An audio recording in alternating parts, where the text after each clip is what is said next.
Hello friends, welcome back everyone, welcome to my channel. तो चलिए एक और प्रैक्टिस सेट लगाते हैं हरियाणा सीईटी के लिए। फ्रेंड्स, हरियाणा सीईटी के लिए एक और प्रैक्टिस सेट लगाते हैं। इससे पहले हमने 4 प्रैक्टिस सेट लगाए थे और 4 प्रैक्टिस सेट के जरिए हमने हरियाणा जीके के फ्रेंड लगभग 700 क्वेश्चन देख लिए थे। और मैंने आपको कहा था कि मैं आपको हरियाणा का फ्रेंड हरियाणा जीके के 1600 क्वेश्चन कराऊँगा। तो 700 क्वेश्चन हमने देख लिए थे। तो इस वीडियो में मैं आपको कराऊँगा Indian geography friend, Indian geography plus में वर्ल्ड ज्योग्राफी के जो मोस्ट इंपॉर्टेंट टॉपिक हैं उनको कराऊंगा। और फिर 200 क्वेश्चन फ्रेंड्स, 200 क्वेश्चन हर बार की तरह हरियाणा जीके के हम देखेंगे फ्रेंड्स। तो चलिए without wasting the time let's back down our video friends. 5-7 दिन से तबीयत बहुत ज़्यादा ख़राब थी, इस वजह से वीडियो नहीं आ रही थी। तो अगर किसी ने वो 4 पार्ट ना देखे हों फ्रेंड्स, जिसमें मैंने बहुत सारा इंपॉर्टेंट टॉपिक करवाया है हरियाणा से रिलेटेड, तो आप सीईटी के नाम से प्ले लिस्ट बना रखी है, आप वहाँ जाके देख सकते हैं फ्रेंड। और आपके एग्ज़ाम से रिलेटेड हर वो वीडियो इसी वीडियो के डिस्क्रिप्शन में लगा दी जाएगी, उनका लिंक फ्रेंड्स। तो चलिए विदाउट वेस्टिंग द टाइम पहले हम देखेंगे भारत की जो नदी घाटी परियोजना है। वेरी वेरी मोस्ट इंपॉर्टेंट है ये फ्रेंड्स, जहाँ से कई बार क्वेश्चन रख देते हैं सामने एग्जामिनर। तो चलिए विदाउट वेस्टिंग द टाइम, तो देखिए पहली है फ्रेंड, पहली नदी घाटी परियोजना। तो ये वेरी वेरी मोस्ट इंपॉर्टेंट है फ्रेंड्स। तो ये भाखड़ा नागल परियोजना, ये सतलज नदी पर कई बार पूछी है फ्रेंड्स। और इससे कौन कौन से राज्य लाभ ले रहे हैं या फिर लाभान्वित राज्य फ्रेंड्स, इधर नदी घाटी परियोजना का नाम है। और इधर वो राज्य जिनको इस परियोजना से लाभ पहुंच रहा है फ्रेंड्स। तो चलिए थोड़ा बड़ा करते हैं, सही दिखाई दे रहा होगा फ्रेंड्स। इस पर वेरी वेरी मोस्ट इंपॉर्टेंट है जितनी भी है ये फ्रेंड्स, कई बार एग्जाम में यहाँ से रख देता है। तो चलिए देखिए भाखड़ा नागल परियोजना, तो ये सतलज नदी पर है, याद रखना।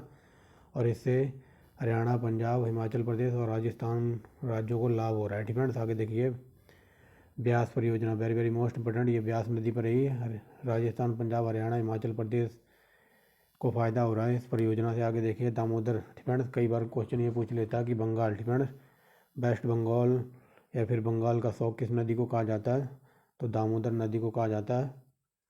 बंगाल का शौक याद रखना फ्रेंड्स। दामोदर घाटी परियोजना दामोदर नदी पर है। और ये देखिए झारखंड और पश्चिम बंगाल को लाभ हो रहा है इस योजना से फ्रेंड्स। आगे देखिए हीराकुंड बांध फ्रेंड, कई बार ये पूछा है कि हीराकुंड बांध किस नदी पर है, तो ये महानदी पर है फ्रेंड्स। हीराकुंड बांध परियोजना ये महानदी पर है, उड़ीसा राज्य में फ्रेंड्स। आगे देखिए चंबल परियोजना फ्रेंड्स, चंबल परियोजना ये चंबल नदी पर राजस्थान और मध्य प्रदेश को इससे लाभ हो रहा है फ्रेंड्स। आगे देखिए तुंगभद्रा परियोजना, ये तुंगभद्रा नदी पर है, तेलंगाना और कर्नाटक राज्य को फ़ायदा हो रहा है फ्रेंड्स। ये वेरी वेरी मोस्ट इंपॉर्टेंट लगा लो। मयूराक्षी परियोजना फ्रेंड, ये मयूराक्षी नदी पर है, आपने शायद पहली बार सुना हो फ्रेंड मयूराक्षी परियोजना। और ये मयूराक्षी नदी पर है और ये नदी बहती है पश्चिम बंगाल में फ्रेंड, से याद रखना। आगे देखिए नागार्जुन फ्रेंड, नागार्जुन सागर परियोजना, तो ये आंध्र प्रदेश और तेलंगाना राज्य इससे लाभान्वित हो रहे हैं फ्रेंड्स। और ये कृष्णा नदी पर है फ्रेंड्स, याद रखेंगे। ऐसे भी याद रखना कि महाभारत में अर्जुन के साथ कृष्ण जी होते थे ना, तो ये कृष्ण नदी पर था फ्रेंड्स, याद रखेंगे। आगे चलते हैं कोसी परियोजना, ये वेरी वेरी मोस्ट इंपोर्टेंट लगाओ। कई बार ये पूछा है कि बिहार का शोक किस नदी को कहते हैं, तो कोसी नदी को कहते हैं। और ये कोसी नदी पर ही कोसी परियोजना चल रही है और ये बिहार और नेपाल को इससे लाभ हो रहा है फ्रेंड्स। आगे देखते हैं गंडक परियोजना, तो ये गंडक नदी पर ही है और बिहार और नेपाल राज्य इससे फ़ायदा ले रहे हैं फ्रेंड्स। फरक्का परियोजना, ये वेरी वेरी मोस्ट इंपोर्टेंट है। फरक्का परियोजना ये गंगा और भागीरथी नदी पर है और ये पश्चिम बंगाल की परियोजना है फ्रेंड्स। आगे देखिए काकड़ापारा फ्रेंड, काकड़ापारा, तो ये ताप्ती नदी पर है और गुजरात राज्य इससे लाभान्वित हो रहा है फ्रेंड्स। आगे देखिए तवा परियोजना, ये तवा नदी पर ही है, मध्य प्रदेश राज्य में। नेक्स्ट देखिए नागपुर शक्ति परियोजना, तो ये का कोराडी नदी पर है, महाराष्ट्र में। नेक्स्ट देखिए इस पर वेरी वेरी मोस्ट इंपोर्टेंट लगाओ इंदिरा गांधी नहर परियोजना, तो ये सतलज नदी पर है, राजस्थान, पंजाब और हरियाणा राज्य को इससे फ़ायदा पहुंच रहा है। आगे देखिए उकाई परियोजना, again very very most important, ये ताप्ती नदी पर है, गुजरात में। नेक्स्ट देखिए पोचमपाल परियोजना, ये वेरी वेरी मोस्ट इंपोर्टेंट है, तो ये गुजरात फ्रेंड पोचमपाल परियोजना ये गोदावरी नदी पर है, कर्नाटक राज्य में। नेक्स्ट देखिए मालप्रभा परियोजना, ये मालप्रभा नदी पर है, कर्नाटक राज्य में। आगे देखिए महानदी डेल्टा परियोजना, तो ये है महानदी पर फ्रेंड्स, याद रखेंगे। ये उड़ीसा राज्य को इससे लाभ हो रहा है। रिहंद परियोजना, ये वेरी वेरी मोस्ट इंपोर्टेंट है, ये ऐसा क्वेश्चन है जो यूपी के हर एक एग्जाम में पूछा हुआ होगा फ्रेंड्स। रिहंद परियोजना, तो ये उत्तर प्रदेश राज्य में है फ्रेंड्स, याद रखेंगे। कुंडा परियोजना, तो ये कुंडा नदी पर है, तमिलनाडु। नेक्स्ट देखिए दुर्गा बैराज परियोजना, तो ये दामोदर नदी पर है, पश्चिम बंगाल तथा झारखंड राज्य इससे लाभ हो रहा है फ्रेंड। इडुक्की परियोजना, तो ये पेरियार नदी पर है, वेरी वेरी मोस्ट इंपोर्टेंट है, कई बार ये डायरेक्ट पूछा है कि पेरियार नदी कहाँ बहती है, तो ये केरल में। और ये इडुक्की परियोजना ये पेरियार नदी पर है, फ्रेंड्स, और केरल से बिलोंग करती है। आगे देखिए, वेरी वेरी मोस्ट इंपॉर्टेंट, कई बार ये पूछा है कि टिहरी बांध किस नदी पर है, तो ये भागीरथी नदी पर और उत्तराखंड में है, फ्रेंड्स। ये देखिए आ गया ना क्वेश्चन, अलमाटी परियोजना, तो ये बेतवा नदी पर है, उत्तर प्रदेश और मध्य प्रदेश के बीच में। नेक्स्ट देखिए, कोयना परियोजना, तो ये कोयना नदी पर है, महाराष्ट्र में। रामगंगा परियोजना, तो रामगंगा नदी पर है, उत्तर प्रदेश में। नेक्स्ट देखिए, ऊपरी कृष्ण परियोजना, तो ये कृष्णा नदी पर है, कर्नाटक और अलमाटी बांध पर। नेक्स्ट देखिए, घाट प्रभा परियोजना, तो ये घाट प्रभा नदी पर है, कर्नाटक में। भीमा परियोजना ये पावना नदी पर महाराष्ट्र के अंदर है। नेक्स्ट देखिए, अंदर का मतलब महाराष्ट्र राज्य इससे लाभ ले रहा है, ठीक है। आगे देखिए, भद्रा परियोजना, तो ये भ्रवा नदी पर है, कर्नाटक में। नेक्स्ट देखिए, जायकवाड़ी परियोजना, तो गोदावरी नदी पर है, महाराष्ट्र, ठीक है। इस पे लगाओ वेरी वेरी मोस्ट इंपोर्टेंट, ठीक है। 33 नंबर पर रंजीत सागर बांध, ये कई बार पूछ लेता किस नदी पर है, तो ये रावी नदी पर है और पंजाब राज्य में इसको फ़ायदा पहुंच रहा है। हिडकल परियोजना, जो ये घाट प्रवाह नदी पर है, कर्नाटक। नेक्स्ट देखिए, सतलज परियोजना, तो ये चिनाब नदी पर है, जम्मू कश्मीर राज्य में, ठीक है। नापता झाकरी परियोजना, ये वेरी वेरी मोस्ट इंपॉर्टेंट है, सतलज नदी पर है, हिमाचल प्रदेश के अंदर लाभ हो रहा है इसको, ठीक है। आगे देखिए, पनामा परियोजना, पनामा नदी पर है, गुजरात राज्य में। आगे देखिए, कोल डैम परियोजना, सतलज नदी पर है, हिमाचल प्रदेश को इससे लाभ हो रहा है। नेक्स्ट देखिए,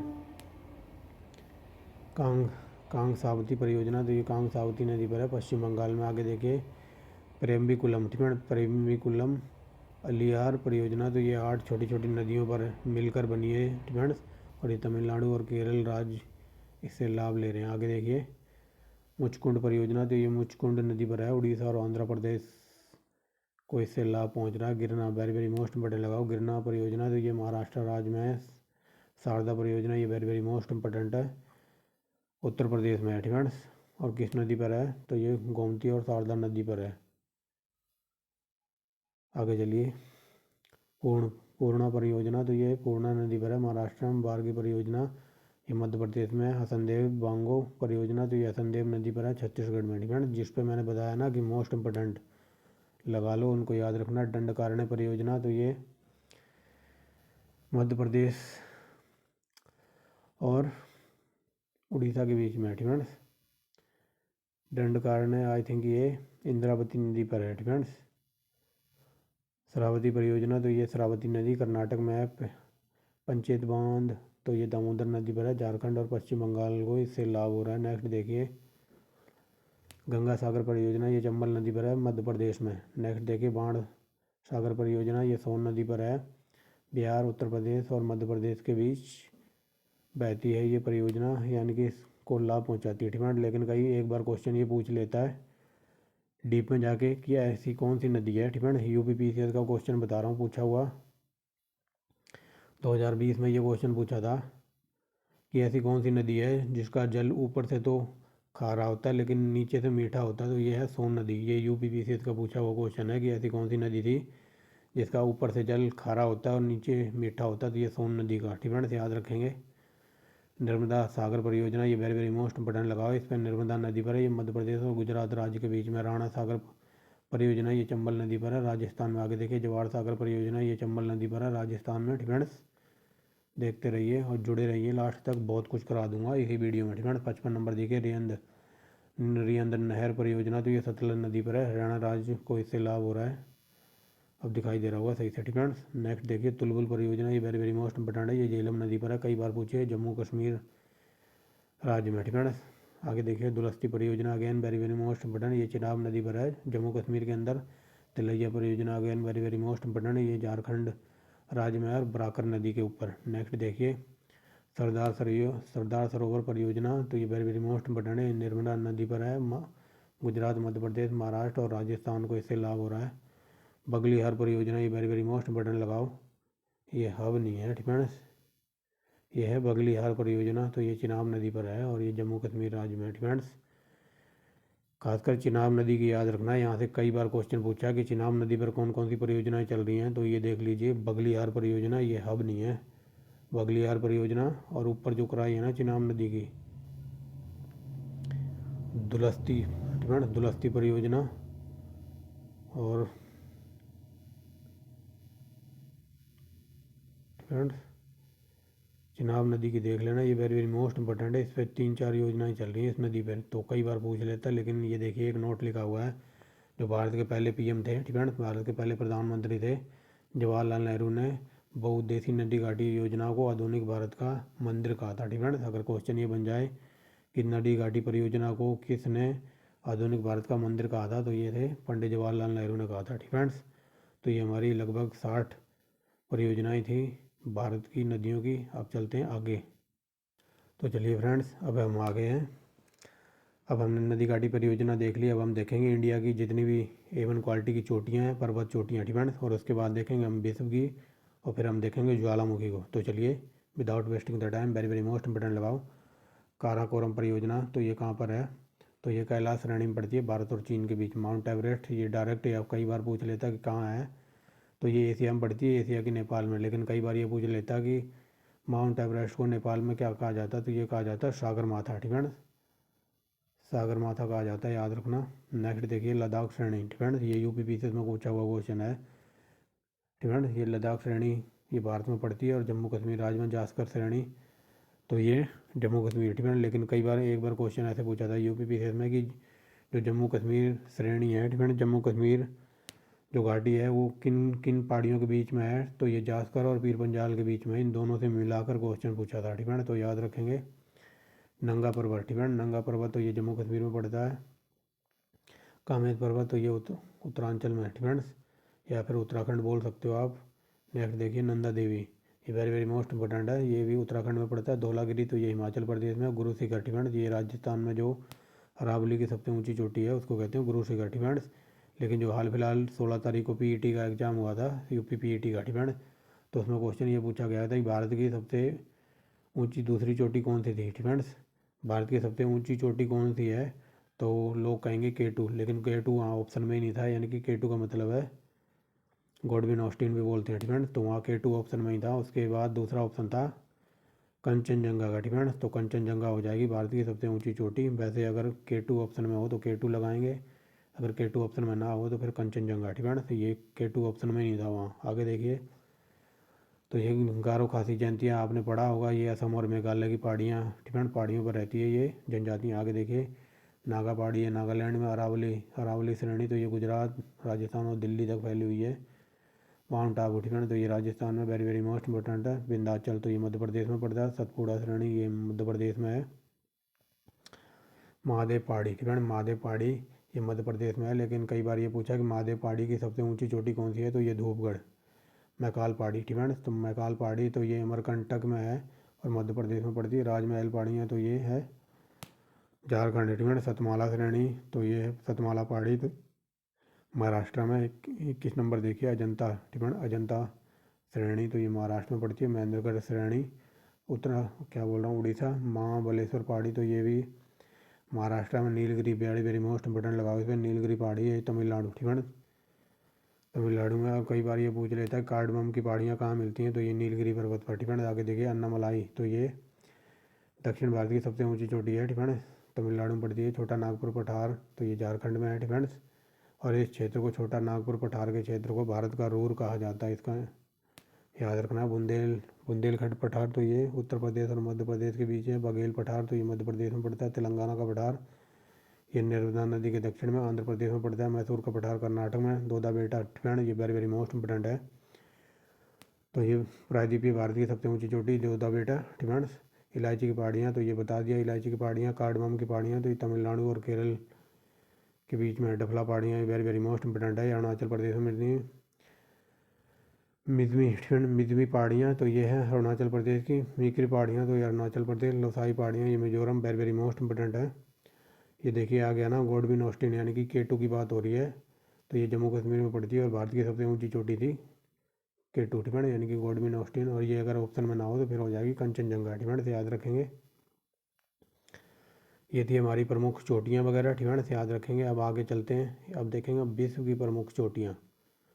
जो सबसे ऊँची है, विश्व में सबसे ऊँची है माउंट एवरेस्ट, ये हिमालय में पड़ती है, नेपाल में इसकी ऊँचाई याद रखना। माउंट एल्ब्रुस ये काकेशस रूस में पड़ती है, इसकी ऊंचाई इतनी है। माउंट मैकिनले, ठीक है, वेरी वेरी मोस्ट इंपोर्टेंट है, कई बार डायरेक्ट ये पूछा कि माउंट मैकिनले कहाँ है, तो ये अमेरिका में पड़ती है, ठीक है ना। और अमेरिका के भी कहाँ, अलास्का में। आगे देखिए, और कई बार ये क्वेश्चन अगर बन जाए डीप में कि 1000 धुआरों की घाटी कहाँ है, तो ये अमेरिका के अलास्का में ही है 1000 धुआरों की घाटी। माउंट एकांकागुआ, तो ये एंडीज पर्वत की सबसे ऊंची चोटी है माउंट एकांकागुआ, और ये पड़ती है अर्जेंटीना में। और अर्जेंटीना की राजधानी है ब्यूनस आयर्स। ये देखिए K2, ये भारत में पड़ती है काराकोरम श्रेणी में, इंडिया और पीओके के बीच में, ठीक है। आगे चलिए, माउंट क्यूस्को, ये ऑस्ट्रेलिया की है, तो ये ठीक है अपलेशियन ऑस्ट्रेलिया में पड़ती है। और इसकी ऊंचाई वगैरह कभी नहीं पूछेंगे, ठीक है, बट आप याद रख सकते हो तो रख लेना। आगे देखिए, माउंट किलिमंजारो कोई पर्वत श्रृंखला नहीं है, ठीक है, और ये तंजानिया में पड़ती है। कई बार ये पूछ लेता है कि माउंट किलिमंजारो एक ज्वालामुखी वगैरह भी है, ठीक है, तो ये तंजानिया में पड़ता है, याद रखेंगे। लेकिन आगे चलते हैं, जो बताना चाहता हूँ आगे बताता हूँ। माउंट कंचनजंगा, तो ये पड़ती है भारत के सिक्किम में, हिमालय में। माउंट लोएसे, तो ये हिमालय में पड़ती है, तिब्बत और नेपाल के बॉर्डर पर। आगे देखिए, माउंट मैकालू, तो ये हिमालय में पड़ती है, तिब्बत और नेपाल पे। माउंट चो ओचू, ठीक है, चो यूचू, तो ये हिमालय और नेपाल के तिब्बत बॉर्डर पर है। आगे देखिए, माउंट माउंट धौलागिरी, तो ये हिमालय और नेपाल, ठीक है, हिमालय में स्थित है, नेपाल में, ठीक है। माउंट सनासुलू, क्या बोल रहा हूँ, माउंट मनासलू, तो ये हिमालय में पड़ती है, नेपाल के अंडर। आगे देखिए, नंगा पर्वत, ये वेरी वेरी मोस्ट इम्पोर्टेंट है, ठीक है। और ये नंगा पर्वत पड़ता है हिमालय में, और हिमालय में भी कहाँ, भारत, जो भारत और पाक का एरिया है जिसको पीओके बोलते हैं, वहाँ पर।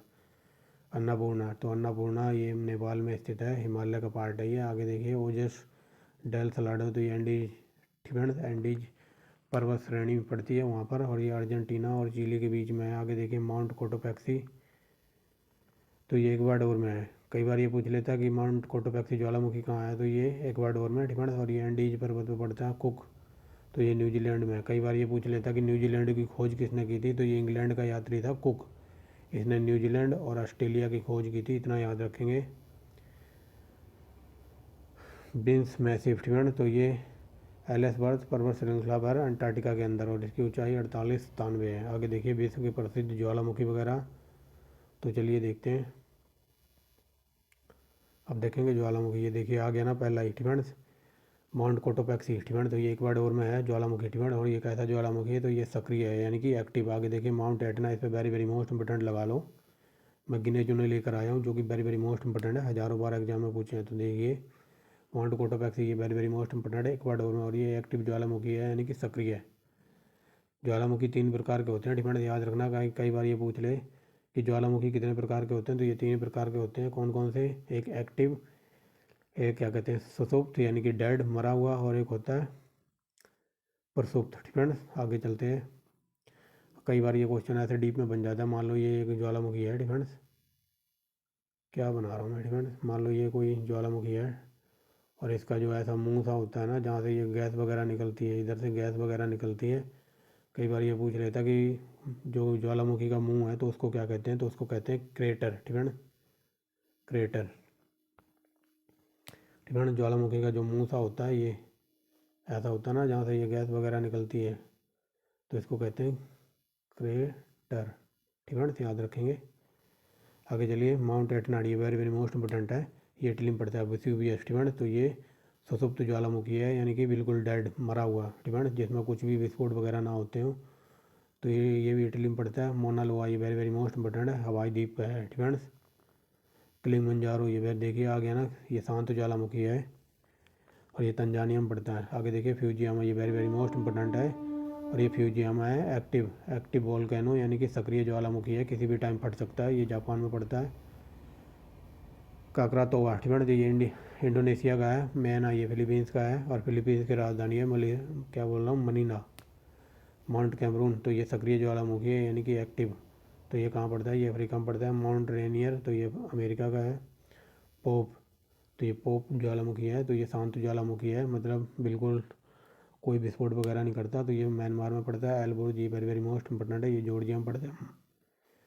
नेक्स्ट देखिए, माउंट एल्ब्रोस ज्वालामुखी, तो ये सक्रिय ज्वालामुखी है, यानी कि किसी टाइम में फट सकता है, तो ये अंटार्कटिका में पड़ता है। वेसुवियस, इस पर वेरी वेरी मोस्ट इंपोर्टेंट लगाओ, तो वेसुवियस ज्वालामुखी ये पड़ता है इटली में, और ये है प्रसुप्त, ठीक है, यानी कि शांत ज्वालामुखी। आगे देखिए, मैना, माइना ज्वालामुखी तो ये फिलीपींस में है। स्ट्राम्बोली, इस पर वेरी वेरी मोस्ट इंपॉर्टेंट लगाओ। इस पर कई बार ये पूछा है कि भूमध्य सागर का प्रकाश स्तंभ किसको कहते हैं, तो ये स्ट्राम्बोली ज्वालामुखी को कहते हैं। ठीक है, भूमध्य सागर का प्रकाश स्तंभ, और ये पड़ता है इटली के अंदर। ठीक है, इटली के अंदर पड़ता है, इतना याद रखना, वेरी वेरी मोस्ट इंपॉर्टेंट है। ये देखिए, और ये कैसा ज्वालामुखी है, तो ये एक्टिव है। ठीक है, किसी भी टाइम फट सकता है। चिम्बराजो तो ये शांत ज्वालामुखी है, इक्वाडोर में पड़ता है। आगे देखिए, एल मिस्टी तो ये पेरू में पड़ता है, और पेरू में दुनिया में ये किसके लिए प्रसिद्ध है, पेरू बता सकता है कोई? ठीक है ना, कमेंट बॉक्स में बताना, सब कुछ करा रखा है। कटमई ज्वालामुखी तो ये अलास्का में पड़ता है। माउंट पिनाटुबो तो ये फिलीपींस में है। बैरन, ठीक है, ये बैरन अपने इंडिया का है, अंडमान निकोबार द्वीप में है ये ज्वालामुखी। ठीक है, और ये कैसा ज्वालामुखी है, तो ये एक्टिव है। ठीक है, किसी भी टाइम फट सकता है। भारत में एक ही ज्वालामुखी है और उसका नाम है बैरन, और ये कहाँ पर है, तो ये अंडमान निकोबार द्वीप में है। आगे चलते हैं, नारकोंडम। ठीक है, नारकोंडम ये पुरसुप्त ज्वालामुखी है, और ये है अंडमान निकोबार द्वीप में। ठीक है, ये प्रसुप्त का मतलब है बिल्कुल डेड, मरा हुआ, बिल्कुल शांत पड़ा हुआ है। ठीक है, ये जिसमें फटने की कोई उम्मीद ना हो। पोप, ठीक है, ये कई जगह ये पोप भी लिखा मिलेगा, यहाँ लिखा है पोपा। ठीक है, तो पोपा शांत ज्वालामुखी है, ये म्यांमार में पड़ता है। एकांकागुआ तो ये दक्षिण अफ्रीका। ठीक है, आगे देखिए, देवबंद। ठीक है, देवबंद, और ये कोहो, ये बर्ड आपको ईरानी बर्ड लग रहे होंगे। ठीक है, तो ये बर्ड को ही देख के समझ सकते हो। तो कोहो और देवबंद ज्वालामुखी ये दोनों के दोनों शांत ज्वालामुखी हैं, और दोनों के दोनों ईरान में पड़ते हैं। ठीक है, ये देखिए, ऐसी वीडियो देखने के लिए आप इस चैनल का नाम याद रख सकते हैं। तो यहाँ हमने देख लिया विश्व की पर्वत श्रेणियाँ और भारत की पर्वत श्रेणियाँ, और देख लिया ज्वालामुखी। तो आगे चलते हैं, तो चलिए ठीक है, एक प्रैक्टिस सेट लगाते हैं ज्योग्राफी का, इंडियन ज्योग्राफी का very very most important topic है जो अभी मैंने पढ़ाया है। अब उनको MCQ फॉर्म में टाइप करवाया मैंने। तो चलिए, पहला क्वेश्चन देखिए, भारत की उत्तरी सीमा पर स्थित कौन सा पर्वत है, तो ये हिमालय। ठीक है, ये वेरी वेरी मोस्ट इंपॉर्टेंट है। हिमालय भी 3-4 पार्ट है हिमालय के, एक बृहद हिमालय, एक ट्रांस हिमालय, एक महान हिमालय, एक लघु हिमालय। ठीक है, ये 3-4 तरीके का हिमालय है जो कि हम डिटेल में पढ़ेंगे। ठीक है, भारत की उत्तरी सीमा पर कौन सा पर्वत है, तो ये हिमालय पर्वत पड़ा है। ठीक है, आगे देखिए, हिमालय पर्वत एक मुख्य प्रकार है, तो ये बलित पर्वत है। ठीक है, कई बार ये पूछ लेता है हिमालय पर्वत कैसा है, तो ये बलित है। ठीक है, यानी कि युवा। आगे देखिए, भारत की सबसे ऊंची चोटी कौन सी है, तो ये गॉडविन ऑस्टिन यानी कि K2। ठीक है, ये कई बार बता दिया है। अगर K2 ऑप्शन में ना हो, K2 ऑप्शन में अगर ये ऑप्शन में ना हो, तो आप जाएंगे कंचनजंगा। ठीक है, कंचनजंगा की तरफ जाएंगे। अगर कंचनजंगा भी ना हो, फिर आप लगाएंगे नंदा देवी पे। आगे देखिए, भारत में हिमालय की सबसे ऊंची चोटी कौन सी है, तो ये देखिए कंचनजंगा। ठीक है, यहाँ पर K2 ऑप्शन में ही नहीं है, यानी कि गॉडविन ऑस्टिन। ठीक है, तो आप जाएंगे कंचनजंगा की तरफ। अगर कंचनजंगा भी ऑप्शन में ना होता, तो आप लगाते नंगा पर्वत। ठीक है, क्योंकि क्वेश्चन आजकल जो सबसे ऊंचा है वगैरह है, यानी कि पहले नंबर पे है, तो उससे क्वेश्चन नहीं पूछ रहे। क्वेश्चन जो एग्जामिनर है वो दूसरे तीसरे नंबर पर कौन सा है उसको फोकस कर रहा है। ठीक है, दूसरे नंबर पर आती है कंचनजंगा, और तीसरे पे हमारी पड़ती है कौन, नंदा देवी। ठीक है, याद रखेंगे। आजकल जो एग्जामिनर है, मान लो ये K2 है, यानी कि गॉडविन ऑस्टिन पहले नंबर पे है, तो इसको फोकस नहीं कर रहा है, वो जो दूसरा तीसरा है उस पर फोकस कर रहा है। और ये यूपी PET का पूछा हुआ क्वेश्चन है। आगे देखिए, भारत में कौन सी पर्वत श्रेणी नवीनतम है, तो ये बता दिया ना, हिमालय। नवीनतम कह लो या बलित पर्वत कह लो, ठीक है ना, एक ही बात है। नेक्स्ट देखिए, निम्नलिखित में से कौन भारत का सर्वोच्च पर्वत शिखर है, तो ये कंचनजंगा। ये रिपीट हो गया क्या? आगे देखिए, क्वेश्चन इस तरीके भी से बन सकता है, हिमालय की पर्वत चोटी असम राज्य में कौन सी स्थित है, तो असम में है ये नामचा पर्वत। ठीक है, नामचा पर्वत ये असम राज्य में पड़ती है, वेरी वेरी मोस्ट इंपॉर्टेंट है। आगे देखिए, हिमालय की उत्पत्ति किस भू त्रासदी से हुई है, तो ये हुई टैथिस। ठीक है, टैथिस त्रासदी से हुई है हिमालय की उत्पत्ति। आगे देखिए, हिमालय का पाद यानी कि फुट हिल्स रेंज निम्नलिखित में से किस नाम से जाना जाता है, तो शिवालिक। मैंने बताया ना, हिमालय भी 3-4 प्रकार का है। एक है शिवालिक हिमालय, ठीक है, ट्रांस हिमालय, महान हिमालय, फिर लघु हिमालय। यहाँ पर पूछा है फुट हिल्स। ठीक है, फुट हिल्स रीजन्स क्या है, तो ये शिवालिक को कहते हैं। आगे चलिए, नंदा देवी तो ये बता दिया मैंने, नंदा देवी कहाँ है, तो ये उत्तराखंड में पड़ती है। अगर ये पूछ ले, यहाँ पूछा नंदा देवी कहाँ है, तो ये उत्तराखंड में। अगर ये पूछ ले क्या कहते हैं सिक्किम में क्या है, तो सिक्किम में है कंचनजंगा। ठीक है, याद रखेंगे। और असम में है नामचा पर्वत, जो अभी ऊपर देख के आए हैं। नेक्स्ट देखिए, हिमालय पर्वत से संबंधित प्रश्न क्या लिख दिया। ठीक है ना, को क्या पढ़ रहा हूँ मैं, इसे भूल जाइए। यहाँ से देखिए 11वां, बद्रीनाथ कहाँ है, तो ये कुमायूं हिमालय में पड़ता है। बद्रीनाथ। ठीक है फ्रेंड्स, वैसे सबको पता होगा बद्रीनाथ कहाँ है, तो ये उत्तराखंड में, लेकिन अगर उत्तराखंड ऑप्शन में ही ना हो तो ये हिमालय के पार्ट हैं। कुमायूं हिमालय, कुमायूं हिमालय में आता है। कौन कौन सा उत्तराखंड का एरिया है, तो ये ऐसे क्वेश्चन भी बन सकता है। तो ये बद्रीनाथ अवस्थित है कुमायूं हिमालय में, यानी कि उत्तराखंड में, यूटी। नेक्स्ट देखिए यहाँ पर मिलान करना, तो चलिए देखते हैं। एक तरफ है पंजाब हिमालय, फिर कुमायूं हिमालय, नेपाल हिमालय और असम हिमालय। तो आप इतना तो मैंने बता ही दिया है, आप मिला सकते हो। तो चलिए देखते हैं, मिलाते हैं। तो चलिए देखते हैं, मिलाते हैं। ठीक है ना, ये पंजाब हिमालय किस किस के बीच में पड़ता है, तो पंजाब हिमालय पड़ता है यहाँ से देखिए सिंधु, एक सेकंड। ठीक है ना, यहाँ से देखिए सिंधु तथा सतलुज के मध्य पड़ता है पंजाब हिमालय। नेक्स्ट देखिए दूसरा क्या कहता है, ये कुमायूं हिमालय। तो ये कई बार बता दिया मैंने, कुमायूं हिमालय किस किस के बीच पड़ता है, तो ये सतलुज और काली के मध्य। ठीक है ना, सतलुज और काली नदी के मध्य पड़ता है ये कुमायूं हिमालय। तीसरा देखिए Nepal Himalaya, very very most important है। तो नेपाल हिमालय पड़ता है किसके, तो ये काली और तीस्ता नदी। ठीक है ना, काली और तीस्ता नदी के बीच है हिमालय। कौन सा, नेपाल हिमालय। ठीक है ना, नेपाल हिमालय किसका पार्ट है, तो ये काली और तीस्ता के मध्य पड़ता है ये। और नेक्स्ट देखिए चौथा असम हिमालय, ये वेरी वेरी मोस्ट इंपॉर्टेंट लगा लो। असम हिमालय पड़ता है तीस्ता और दिहांग नदी के बीच। ठीक है, ये क्वेश्चन चारों के चारों हैं। ठीक है ना, ये चार के चारों से हज़ारों बार क्वेश्चन बना हुआ, खासकर इसको याद रखना, नेपाल। ठीक है, नेपाल और कुमायूं हिमालय को याद रखना, क्योंकि पंजाब का तो सबको पता है ये। ठीक है ना, पंजाब का तो सबको पता है, सिंधु और ये सतलुज नदी वगैरह पंजाब की साइड बहती हैं। लेकिन कई बार क्वेश्चन यहाँ से बन जाता है कि जो नेपाल हिमालय है ये किन नदियों के बीच में है, तो नेपाल हिमालय स्थित है काली और तीस्ता नदी के बीच। और ये पूछ रहे कुमायूं हिमालय किसके बीच है, तो कुमायूं हिमालय पड़ता है तीस्ता और दिहांग के बीच।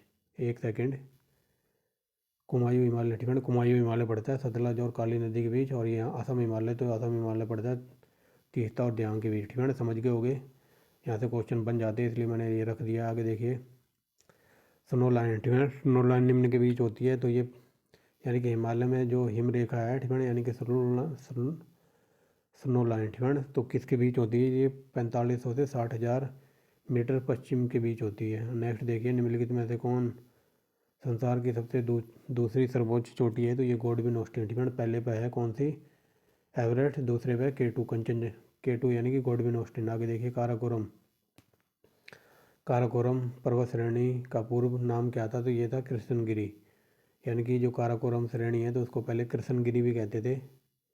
नेक्स्ट देखिए हिमालय श्रेणी, हिमालय श्रेणी क्षेत्र में मिलने वाली संकीर्ण तथा अनुदैर्य यानी कि लंबी घाटियाँ किस नाम से जानी जाती हैं, तो दून। ये वेरी वेरी मोस्ट इंपॉर्टेंट है, ये PCS का पूछा हुआ क्वेश्चन है, ऐसे क्वेश्चन PCS में पूछे जाते हैं। तो याद रखना, जो हिमालय जो श्रेणी है, ठीक है ना, इसकी संकीर्ण और अनुदैर्य लंबी घाटियों को क्या कहते हैं, तो ये दून। नेक्स्ट देखिए लघु हिमालय, ये देखिए लघु हिमालय श्रेणी की ढालों पर मिलने वाले छोटे छोटे घास के मैदान जम्मू कश्मीर के क्या कहते हैं, तो उनको कहते हैं मर्ग। ठीक है ना, यहाँ पूछा है जो हिमालय श्रेणी है, तो वहाँ पर छोटे छोटे जो लंबी घाटियाँ हैं तो उनको कहते हैं दून, और घास के मैदानों को जम्मू कश्मीर में कहते हैं मर्ग। ठीक है ना, ये देखिए मर्ग, याद रखना, ये PCS के A1 क्वालिटी के क्वेश्चन चल रहे हैं। आगे देखिए लघु हिमालय श्रेणी में ढालों पर मिलने वाले छोटे छोटे घास के मैदान उत्तराखंड में इनको कहते हैं बुग्याल और पेयार। ठीक है ना, ये सब बात एक ही है, बट घुमा के क्वेश्चन पूछ रहा है। यहाँ उत्तराखंड की बात की है, उत्तराखंड के जो छोटे छोटे घास के मैदान हैं जो पहाड़ी ढलानों पर मिलते हैं उनको कहते हैं बुग्याल। अगर यही पूछ ले कि इनको जम्मू कश्मीर में क्या कहते हैं, J&K में क्या कहते हैं, तो फिर कहेंगे इनको मर्ग। ठीक है ना, और ये पूछ ले क्या कहते हैं पहाड़ी ढलानों पर, तो फिर कहेंगे इनको दून। ठीक है ना, एक ही क्वेश्चन है लेकिन हर बार आंसर चेंज हो रहा है। आगे देखिए, ये देखिए क्वेश्चन आ गया ना, सतलुज और काली नदियों के बीच कौन सा हिमालय स्थित है, ये कई बार पूछा है, तो ये है कुमायूं हिमालय। नेक्स्ट देखिए काली और तीस्ता के बीच, अभी ऊपर बताया ना, काली और तीस्ता के बीच है ये नेपाल हिमालय, ये कई बार क्वेश्चन बना है। सागर माथा, तो ये माउंट एवरेस्ट को सागर माथा कहते हैं नेपाल में। नेक्स्ट देखिए एडमंड हिलरी। ठीक है ना, सबसे क्वेश्चन ये हज़ारों बार क्वेश्चन पूछा गया होगा। ठीक है ना, ये मैंने लूसेंट से उठाया सीधा कि जो माउंट एवरेस्ट पे सबसे पहले कौन चढ़ा था, ये चढ़े थे एडमंड हिलरी और तेंजिंग नोरगे। ठीक है ना, तो ये 1953 में चढ़े थे, याद रखना। ये एडमंड हिलरी ये थे न्यूजीलैंड के, और ये तेंजिंग नॉर्वे ये थे अपने इंडिया के, याद रखेंगे। और ये दोनों पहली बार चढ़े थे 1953 में, कहाँ पर, एवरेस्ट पे। नंदा देवी चोटी तो ये कुमायूं हिमालय का भाग है, ये क्वेश्चन ऐसे भी बना है। नंदा देवी चोटी किसका भाग है, कुमायूं हिमालय का भाग है ये। आगे चलते हैं। अगर ये पूछ रहे डायरेक्ट कि नंदा देवी चोटी कहाँ पर है, तो अगर ऑप्शन में उत्तराखंड हो तो ठीक है। अगर आजकल उत्तराखंड नहीं देता, आजकल वो ऐसे क्वेश्चन पूछ रहा है, तो ये उत्तराखंड पड़ता है कुमायूं हिमालय के अंडर। तो ये नंदा देवी चोटी कुमायूं हिमालय का भाग है। ठीक फ्रेंड्स, एकदम डीप में चल रहे हैं। नेक्स्ट देखिए, हिमालय पर्वत की एक श्रेणी अराकई, ठीक है, अराकान योमा कहाँ पर है, तो ये म्यांमार में है। कई बार ये पूछ ले अराकान योमा कहाँ स्थित है, ये म्यांमार। यहाँ पर मिलान करना है, तो चलिए देखते हैं। जम्मू कश्मीर, ठीक है, जम्मू कश्मीर में निम्नलिखित श्रेणियों को पूर्व से पश्चिम, यानी कि हमको आना है इधर से पूर्व से इस तरफ पश्चिम की तरफ, ठीक है, ये ऐसे चलना है हमें। तो चलिए देखिए, पहले आएगा, ठीक है, पूर्व से पश्चिम चलना है ना, तो पहले आएगा पीर पंजाल, फिर एक सेकंड, पूर्व से पश्चिम चलना है ना, तो पहले आएगा काराकोरम, फिर लद्दाख, फिर आएगा जास्कर और फिर पीर पंजाल। याद रखेंगे। ये देखिए आंसर 3 3 4 1 2, यानी कि आप इधर से ऐसे आओगे ना, इधर इस साइड, तो सबसे पहले पड़ेगा काराकोरम, फिर लद्दाख, और फिर पड़ेगा जास्कर, और फिर पड़ेगा पीर पंजाल श्रेणी। समझ गए होगे फ्रेंड्स। और ऐसी वीडियो देखने के लिए आप इस चैनल का नाम याद रख सकते हैं। वीडियो अच्छी लग रही हो तो लाइक कर सकते हैं, सब्सक्राइब कर सकते हैं चैनल को। आगे देखिए, भारत का सर्वोच्च शिखर पर्वत श्रेणी कौन सी है, तो ये गॉडविन ऑस्टिन है। ठीक है, तो आगे देखिए कुल्लू, ये वेरी वेरी मोस्ट इंपॉर्टेंट लगाओ, ये यूपीपीसीएस में पूछा है। कुल्लू घाटी किन पर्वत श्रेणियों के बीच स्थित है, तो कुल्लू घाटी पड़ती है धौलाधर और पीर पंजाल के बीच।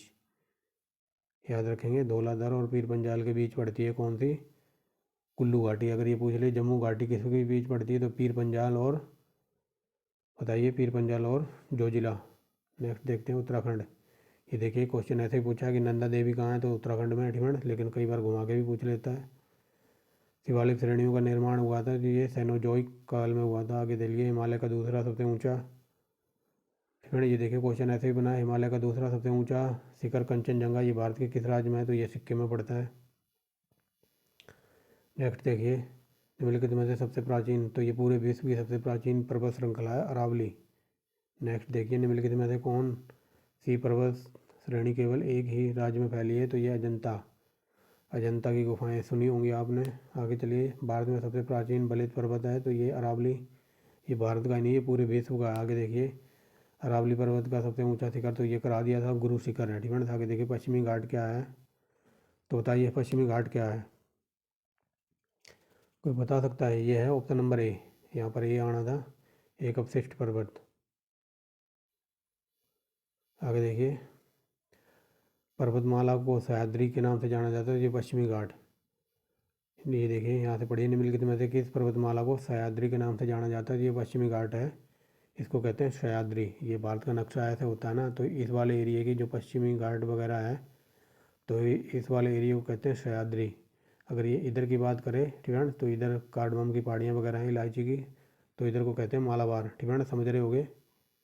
नेक्स्ट देखिए, प्रायद्वीपीय भारत का सबसे उच्चतम शिखर है, तो यह नाईमोडी, ये बता दिया है। आगे चलिए, पूर्वी और पश्चिमी घाट श्रेणियाँ किस स्थान पर मिलती है, तो ये कई बार बता दिया। पूर्वी घाट, ये पूर्वी घाट, और जहाँ पश्चिमी घाट यहाँ पर मिलते हैं ना, तो यहाँ पर है कार्डमम की पहाड़ियाँ, फिर नीलगिरी की पहाड़ियाँ। ठीक है, ये देखिए नीलगिरी की पहाड़ियाँ। आगे चलते हैं, थोड़ा कलर चेंज कर दें। अब चलिए, ठीक है, देखिए भारत के सबसे दक्षिणी भाग में स्थित पहाड़ियों को कौन सा है, तो ये कार्डमम की पहाड़ियाँ हैं, कई बार बता दिया सबसे दक्षिण में। आगे देखिए, पूर्वी घाट पर्वत श्रेणी, ठीक है, पूर्वी घाट की जो सबसे ऊंची पर्वत श्रेणी है या फिर पर सबसे ऊंचा शिखर है, तो ये महेंद्रगिरी। ठीक है, पूर्वी घाट यानी कि इस वाले एरिया की बात हो रही है। ठीक है, तो इस वाले एरिया में सबसे ऊंचा पर्वत शिखर है, तो ये महेंद्रगिरी। अगर इस वाले एरिया की बात करें, तो फिर हो जाएगा सह्याद्री, ठीक है, जो कि ऊपर पड़ा है। कार्डमम की पहाड़ियाँ, तो ये देखिए केरल में, ठीक है। गिरनार पहाड़ियाँ, तो ये गुजरात में, कई बार बता दिया। ऊपर गारो खासी जयंतियाँ, तो ये अभी ऊपर पढ़ा के आया हूँ, गारो खासी जयंतियाँ, तो ये मेघालय में पड़ती हैं। नेक्स्ट देखिए, निम्नलिखित में से कौन दक्षिण भारत की सबसे ऊंची चोटी है? तो ये अनाईमोड़ी। आगे देखिए, भारत और म्यांमार के बीच निर्धारण करने वाली 3 पर्वत श्रेणियां कौन सी हैं? तो ये खासी पटकाई और अराकोमा पहाड़ी, ठीक है ना, ये भारत और म्यांमार की सीमा निर्धारित करती हैं। आगे देखिए, निम्नलिखित कथनों पर विचार कीजिए और इनको उत्तर से दक्षिण की ओर सही क्रम में लगाना है। तो चलिए, उत्तर से दक्षिण की ओर तो पहले आएगा महादेव पहाड़ियाँ, फिर उसके बाद सतपुड़ा पर्वत, ठीक है, और उसके बाद आएगा सह्याद्री। समझ रहे हो? नहीं समझ रहे? अभी समझा देता हूँ। ये देखिए, ऐसा अपना भारत है ना, तो यहाँ पर है मध्य प्रदेश वगैरह, ठीक है, मध्य प्रदेश में पड़ती है ये महादेव पहाड़ियाँ। उसके बाद इधर नीचे आ जाओ, एक सेकेंड, ठीक है, ये अपना भारत है, ठीक है ना, इधर मध्य प्रदेश वगैरह पड़ता है। तो मध्य प्रदेश में यानी कि उत्तर से दक्षिण यानी कि ऊपर से ऐसे नीचे की तरफ आना है, ठीक है। तो हम आ रहे हैं नीचे की तरफ। तो चलिए देखिए, ठीक है, यहाँ पर देखिए ये मध्य प्रदेश है। मध्य प्रदेश में पड़ती हैं ये महादेव की पहाड़ियाँ। उसके बाद मध्य प्रदेश में ही पड़ता है ये सतपुड़ा पर्वत, इससे नीचे। और फिर आ जाओ इधर केरल वाले इलाके में, तो यहाँ पड़ता है सह्याद्री पर्वत, ठीक है। समझ गए होगे? उत्तर से दक्षिण की ओर चलना है तो पहले आएगा मध्य प्रदेश में महादेव की पहाड़ियाँ, फिर आएगा सतपुड़ा पर्वत इसके नीचे, और फिर इधर नीचे है केरल, ठीक है। केरल की तरफ पड़ता है ये कौन सा? सह्याद्री पर्वत, ठीक है, समझ रहे होगे। पश्चिमी घाट भी इसको बोलते हैं, ठीक है। तो ये सह्याद्री पर्वत इधर नीचे पड़ता है, ठीक है। I hope you understand very well. समझ गए होगे, ठीक है। थोड़ा टाइम लग रहा है आपको समझाने में, बट आपका डाउट क्लियर होना चाहिए। नेक्स्ट चलते हैं, छोटा नागपुर का पठार का सबसे ऊंची चोटी है तो ये पारसनाथ, ठीक है। आगे देखिए धूपगढ़, तो ये बता दिया था ऊपर, धूपगढ़, ठीक है। सतपुड़ा रेंज की सबसे ऊंची चोटी है धूपगढ़, ठीक है। अरावली, तो ये लॉलीपॉप क्वेश्चन है। अरावली है राजस्थान में स्थित। नंदा देवी, तो ये उत्तराखंड में है, ठीक है, कई बार बता दिया है। कंचनजंगा, तो ये सिक्किम में पड़ता है, मैंने सही बात बताया ना। नंदा देवी है उत्तराखंड, यूटी। और ये जब बात हो कंचनजंगा की तो फिर हम जाएंगे कहाँ पर? सिक्किम की तरफ, ठीक है। केटू, ये देखिए केटू के बाद भारत का सब दूसरा सर्वोच्च शिखर है तो ये है कंचनजंगा, ठीक है। कई बार बता दिया, और ये यूपी पीटी में कई बार पूछ लिया है। अभी हाल फिलहाल में 16 तारीख को भी पूछा था। ये देखिए, और ये है एवरेस्ट की ऊंचाई इतनी, ठीक है। अगर अब जो अभी नापी है, ठीक है, अभी नापी है किन्होंने? चीन के और जो नेपाल के वैज्ञानिक वगैरह हैं, ठीक है, नेपाल के लोगों ने जो हाल फिलहाल में इसकी ऊंचाई नापी है तो ये 8,848.86 हो गई है, ठीक है। बट आप देख के टिक करना। आगे देखिए, कोडाई कनाल पर्वत श्रृंखला, तो ये कहाँ पर है? तो ये है पालनी में। नेक्स्ट देखिए, निम्नलिखित में से किस राज्य में सबरीमाला, तो ये वेरी वेरी मोस्ट इंपॉर्टेंट है, केरल में। आगे देखिए, उत्तर पश्चिम में स्थित पर्वत है तो ये अरावली। ये ऐसे है ना अपना भारत का नक्शा, तो ये उत्तर यानी कि इस दिशा की और पश्चिम इस दिशा की बात हो रही, तो इस तरफ राजस्थान वगैरह है ना, रेगिस्तान, तो ये राजस्थान में पड़ता है अरावली। आगे देखिए, ये देखिए आ गया ना पश्चिमी घाट, अभी बना के दिखाया था ना इस वाले एरिया में। पश्चिमी घाट की बात करें, ये देखिए पश्चिमी घाट इस वाले एरिया की बात करें, सह्याद्री पर्वत किस नाम से जाना जाता है? तो पश्चिमी घाट के नाम से भी है। और कई बार ये पूछ लेता है कि पश्चिमी घाट को किस अन्य नाम से जाना जाता है, तो फिर सह्याद्री। जो ये वाला इलाका है ना, ये जो तट वगैरह है, ये वाला तट और ये वाला तट, इसके दो दो तीन तीन नाम है। हर तरीके से आपको याद होना चाहिए। आगे देखिए, गुरु शिखर, ठीक है, तो ये बता दिया राजस्थान में जो अरावली पर्वत है उसकी सबसे ऊंची चोटी है गुरु शिखर, ठीक है। सेवराय की पहाड़ियाँ वेरी वेरी मोस्ट इंपॉर्टेंट, ये तमिलनाडु में पड़ती हैं। नेक्स्ट देखिए, ये देखिए कई बार क्वेश्चन इंपॉर्टेंट है इसलिए रिपीट हो गया है। जहाँ पूर्वी घाट, फ्रेंड्स, पूर्वी घाट यानी कि जो ये वाला एरिया है ये, और जहाँ पर पूर्वी घाट और पश्चिमी घाट मिलते हैं, ठीक है, यानी कि ये वाला यहाँ पर जो मिलते हैं तो इसको कहते हैं नीलगिरी की पहाड़ियाँ। आगे चलते हैं, नर्मदा और ताप्ती नदियों के बीच मध्य स्थित है तो ये सतपुड़ा।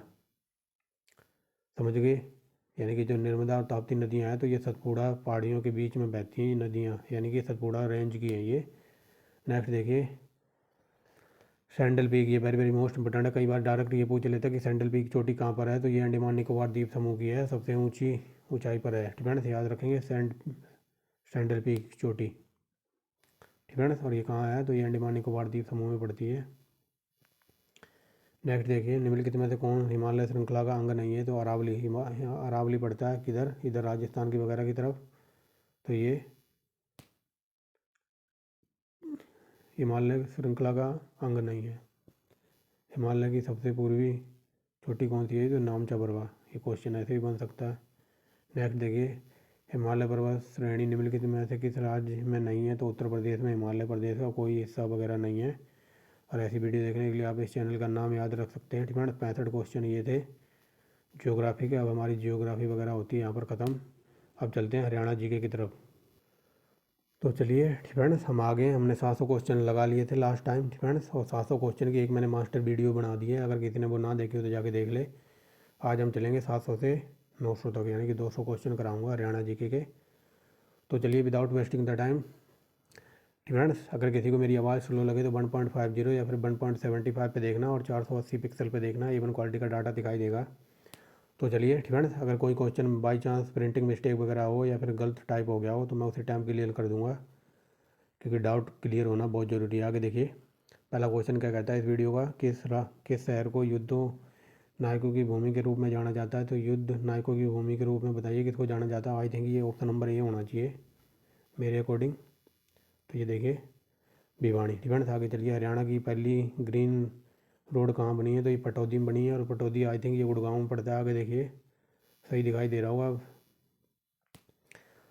चौधरी देवीलाल प्राकृतिक पार्क किस जिले में स्थित है? तो ये यमुनानगर। आगे देखिए, धर्मार्थ न्यासों का शहर कहा जाता है? ये भिवानी को कहा जाता है। नेक्स्ट देखिए, हिंसा से प्रभावित महिलाओं के लिए वन स्टॉप सेंटर कहाँ खोला गया? तो ये करनाल में खोला गया। आगे देखिए, हाजी पीर हमजा की दरगाह कहाँ पर है? तो ये है नारनौल में। आगे देखिए, हरियाणा सरकार डैश की अध्यक्षता में गौशालाओं में निर्माण तथा रख रखाव के लिए ग्राम स्तर पर समितियाँ बनाने का निर्णय लिया है। ठीक है, तो ग्राम स्तर पर कौन होते हैं? ग्राम स्तर पर होते हैं सरपंच। तो सरपंच की देख रेख में गौशाला बनेगी। ठीक है, ऐसे याद रखना। आगे देखिए, कैथल में गोहला चीका बाबा सिमर नौबहार की मजार अनुमानित कितने वर्ष पुरानी है? तो ये है 1060 वर्ष पुरानी। अगर का क्वेश्चन ऐसे भी बन सकता है कि गुल्ला चीका बाबा सिमरन नौजार की मजार कहाँ पर है? तो ये कैथल में, और ये 160 साल पुरानी मजार है। नेक्स्ट देखिए, भारत सरकार द्वारा फरवरी 2006 के दौरान हरियाणा के किस जिले में मनरेगा का प्रारंभ किया था? ये वेरी वेरी मोस्ट इंपोर्टेंट है।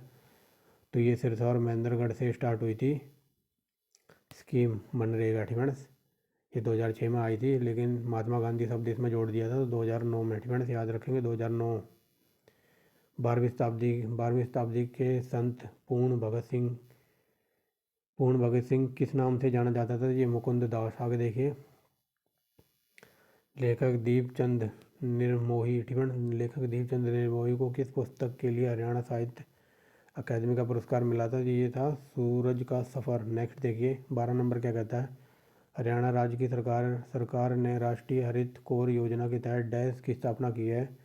तो ये किसकी स्थापना की है? तो ये देखिए पारिस्थितिकी क्लब की। ठीक है, आगे चलिए, डैश 13वां नंबर क्या कहता है, डैश की स्मृति में हर महीने के अंतिम रविवार को हरियाणा के सिरसा जिले में मेला सच्चा सौदा मनाया जाता। तो ये है फ़कीर शाह मस्ताना की याद में। आगे चलिए, लोकप्रिय साप्ताहिक ज्ञानोदय का प्रकाशन होता था? तो ये हिसार से होता था।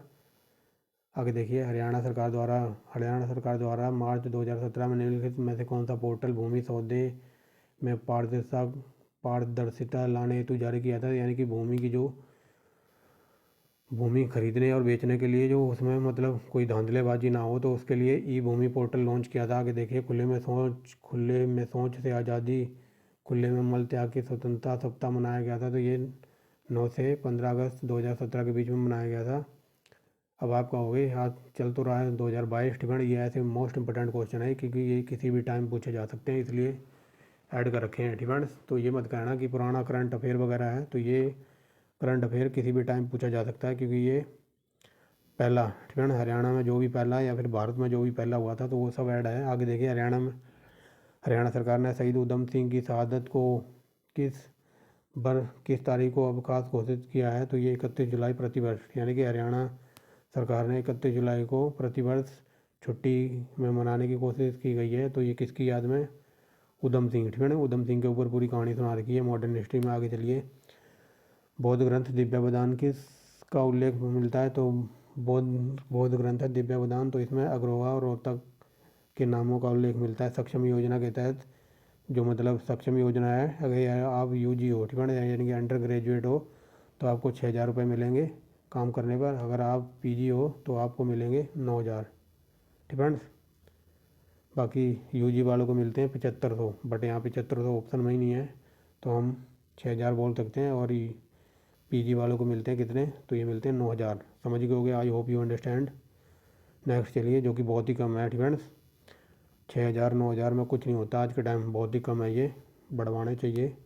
आगे चलते हैं कि जिले में मत्स्य विश्वविद्यालय स्थापित है, तो ये हिसार में। आगे चलिए, डीला है एक, ठीक है। ये ऐसे ऊट पटांग क्वेश्चन, ये हर जगह हर पेपर में आपको 1-2 क्वेश्चन जरूर देखने को मिल जाएंगे, ये चाहे यूपी बीसीएस हो, चाहे वो हरियाणा एचटीएस, ठीक है। हरियाणा एचटीएस 2022 का एग्जाम हुआ था, वहाँ पर 2 क्वेश्चन ऐसे पूछे हुए थे, ठीक है। ऐसे ऊट पटांग क्वेश्चन 2 क्वेश्चन पूछे हुए थे। और डीला क्या है, ठीक है। अब हमें क्या पता डीला क्या है, या तो कुछ लिखो इसके आगे। तो ये डीला एक घास का मैदान है, ठीक है।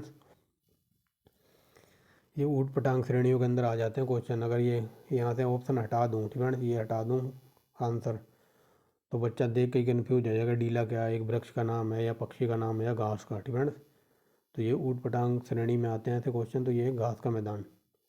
आगे चलिए, निम्नलिखित में से किसने राव तुलाराम के साथ सहयोग किया और अहिरवाल में संघर्ष को पुनर्जीवित किया, तो ये थे मोहम्मद आजम। नेक्स्ट देखिए,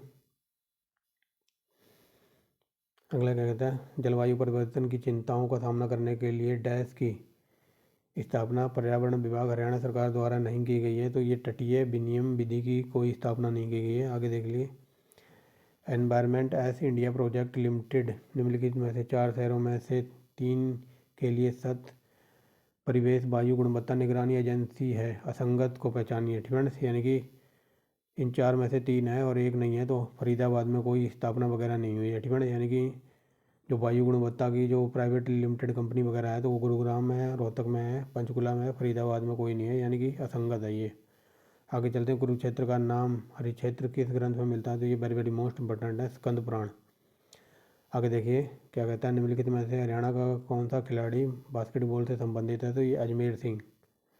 नेक्स्ट देखिए, हाल में ही हरियाणा सरकार ने विश्व युवा चैंपियन मुक्केबाज, क्या बोल रहा हूँ, हाल में ही हरियाणा सरकार ने विश्व युवा महिला मुक्केबाजी चैंपियनशिप में स्वर्ण और कांस्य पदक विजेता को कौन सा असाधारण उपहार देने का निर्णय लिया है, तो देसी गाय, ठीक है ना। मतलब आप गोल्ड मेडल लाओ या कुछ भी लाओ, तो आपको उपहार मिलेगा हरियाणा सरकार की तरफ से देसी गाय, ठीक है। गोल्ड मेडल जीतने वाले को 6 करोड़ आई थिंक रुपये मिलते हैं, 6 करोड़ याद रखना।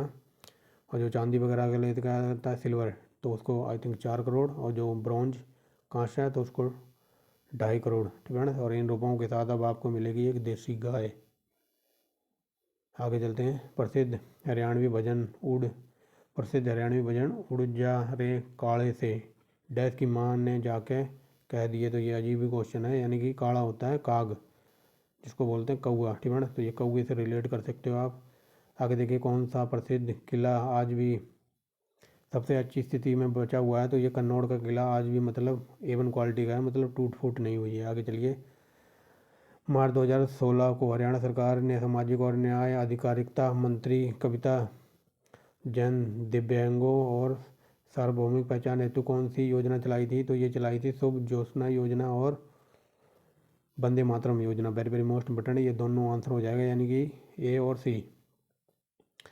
इस ज्योत्सना को देख लो, ये ऐसे लिखा जाता है, ये कई बार हिंदी में शुद्ध वर्तनी में पूछ लेता है, हिंदी में, ठीक है, कि ज्योत्सना को सही कैसे लिखते हैं, तो ये ऐसे लिखते हैं, ठीक है, कि कई बार हिंदी में पूछा हुआ है ज्योत्सना।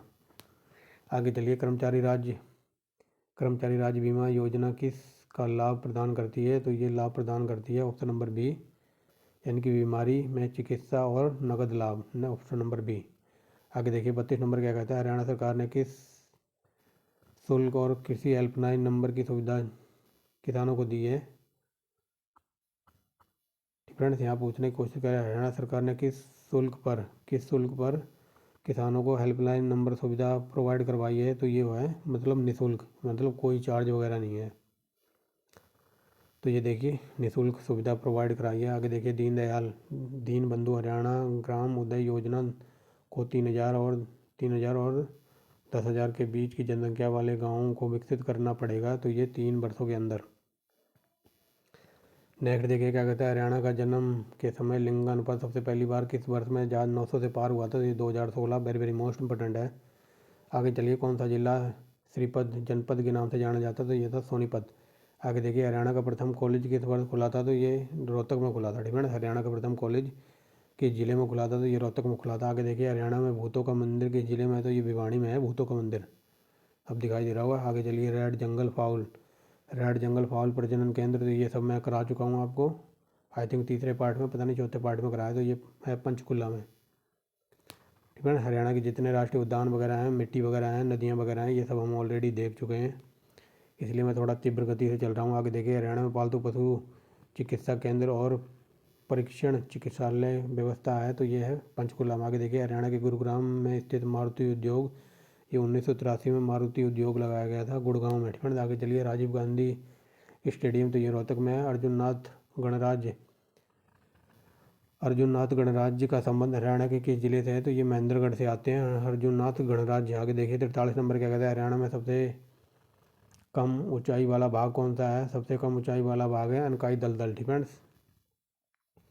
ये ढोसी की पहाड़ी है, पहाड़ तो सबसे ऊंचा ही होगा, मोरनी की पहाड़ी है, ये शिवालिक की पहाड़ियाँ हैं, तो ये पहाड़ वगैरह ऊंचे हैं। ठीक है, लेकिन ये दलदल वगैरह होते हैं पानी के अंदर, समझ रहे होगे, तो ये सबसे नीचे है, ये देख लीजिए अनकाई दलदल। आगे चलिए, हरियाणा में दलदली बाघ को किस नाम से जानते हैं? तो इनको कहते हैं नैली। लाडनू से प्राप्त अभिलेख में हरियाणा की राजधानी दिल्ली बताई गई है, वेरी वेरी मोस्ट इंपॉर्टेंट है। आगे देखिए क्या कहता है, हरियाणा। ठीक है ना, 46 नंबर देख रहे हैं, हरियाणा में उर्दू साहित्य का उत्कृष्टता हेतु दिए जाने वाले पुरस्कार का नाम बताइए? तो ये उर्दू साहित्य की उत्कृष्टता वाला पुरस्कार है मुंशी गुम्मानी लाल पुरस्कार, अजीब ही है।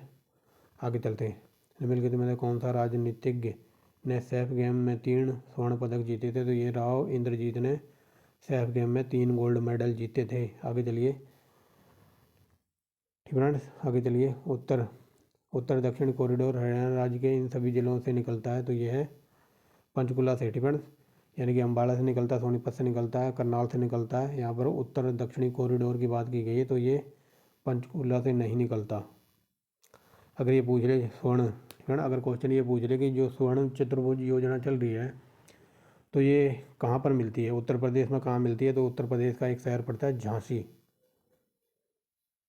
ठीक है ना, ये झांसी में मिलते हैं, ये चारों जो कॉरिडोर गलियारा है, ठीक है ना, तो ये झांसी में मिलते हैं। बट यहाँ बात हो रही है हरियाणा के अकॉर्डिंग, तो हरियाणा में पंचकुला के अंदर नहीं मिलते हैं, बाकी तीनों जगह से जुड़े हुए हैं। आगे देखिए, निम्नलिखित में से कौन कबड्डी खिलाड़ी अर्जुन पुरस्कार का विजेता है? तो ये है रमेश कुमार और अनूप कुमार, ये दोनों ही अर्जुन अवार्ड जीत चुके हैं। आगे चलिए, एक सेकंड, अब दिखाई दे रहा होगा, 750 नंबर देखिए, संस्कृत ग्रंथ श्री भगत फूल सिंह चरित्रम का लेखक कौन है? तो ये पंडित विद्यानिधि।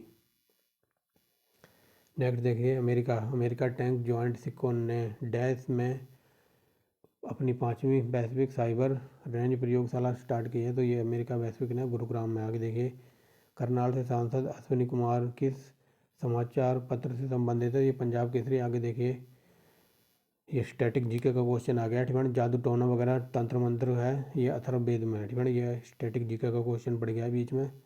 पहवा तीर्थ स्थल के जिले के अंतर्गत आता है, तो ये लॉलीपॉप क्वेश्चन है कुरुक्षेत्र के। ठीक है, आगे चलिए, नारनौल क्षेत्र में सतनामी सैनिकों ने किस मुगल सम्राट की सेना को भयंकर युद्ध हुआ था? तो ये औरंगजेब। नेक्स्ट देखिए, महाभारत का मूल नाम क्या था? ये जय संहिता था, ये PCS HCS में कई बार पूछा है। आगे देखिए, भारत के प्रसिद्ध नाटककार उस्ताद बिस्मिल्लाह खां, तो ये शहनाई बजाते थे। नेक्स्ट देखिए, एशिया का सबसे बड़ा थोक कपड़ों का व्यापार हरियाणा के रोहतक में। आगे देखिए, शंकर जादूगर का जन्म होता है एलनाबाद में। नेक्स्ट देखिए, शंकर जादूगर का नाम सुना होगा, ठीक है, तो ये एलनाबाद में इनकी जन्म स्थली भूमि है। आगे देखिए, छठी पातशाही गुरुद्वारा किस नगर में स्थित है? तो ये छठी पातशाही गुरुद्वारा पड़ता है कुरुक्षेत्र में। आगे देखिए, झज्जर के आधुनिक सजावटी मछली हैचरी है, ठीक है, ये देश में पहली परियोजना है। ठीक है, ये झज्जर में जो सजावटी मछली हैचरी स्थापित की गई है, तो ये देश में इस प्रकार की पहली परियोजना होगी। आगे देखिए, महात्मा गांधी ने स्वच्छ भारत, ठीक है, सिंपल वे में समझिए, ये राम कथा लिखी है, इसे भूल जाओ। ठीक है, जो ये पूछा है, जो स्वच्छ भारत अभियान नरेंद्र मोदी ने स्टार्ट किया था, ये कब किया था? तो ये 2014, ठीक है ना, यानी कि महात्मा गांधी का जो बर्थडे वगैरह था, तो ये 2014 को स्टार्ट हुई थी स्वच्छ भारत अभियान, ठीक है ना। और ये कब से कब तक चला था, तो 2014 से लेकर 2019 के बीच में चला था। नेक्स्ट देखते हैं, निम्नलिखित में से हरियाणा के किस धर्म को मानने वाले सबसे कम है, ठीक है ना। सबसे ज़्यादा अपने हिंदू हैं, उसके बाद आता है मुस्लिमों का नंबर, उसके बाद जैन, नहीं नहीं नहीं नहीं नहीं नहीं, सबसे ज़्यादा हिंदू, ये हिंदू, दूसरे नंबर पे मुस्लिम, और तीसरे नंबर पे आते हैं सिख, ठीक है ना, और चौथे नंबर पर आते हैं जैन, और सबसे यहाँ पर कम पूछा तो सबसे कम है बौद्ध धर्म को मानने वाले, यानी कि बुद्धिस्ट। आगे चलिए, हरियाणा में पनघट से संबंधित गीतों को किस रस प्रदान करता है। जो हरियाणा की जो पनघट, जो पानी वगैरह भरने जाती हैं, यानी कि कुएँ वगैरह पर, तो ये पनघट से संबंधित गीतों में किस रस की प्रधानता होती है, तो ये श्रृंगार रस की, ठीक है ना। ऐसे याद रख लेना कि हरियाणा में जो भी है पानी भरने जाती हैं लेडीज या लड़कियां वगैरह, तो वो श्रृंगार करके जाती हैं, ठीक है ना, अगर याद ना हो तो।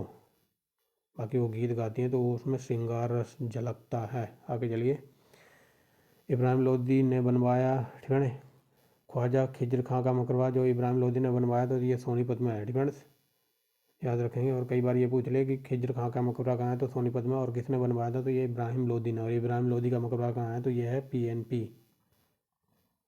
आगे चलते हैं, पंडित मांगीराम का संबंध किस विधा से है, तो ये सांग परंपरा से है।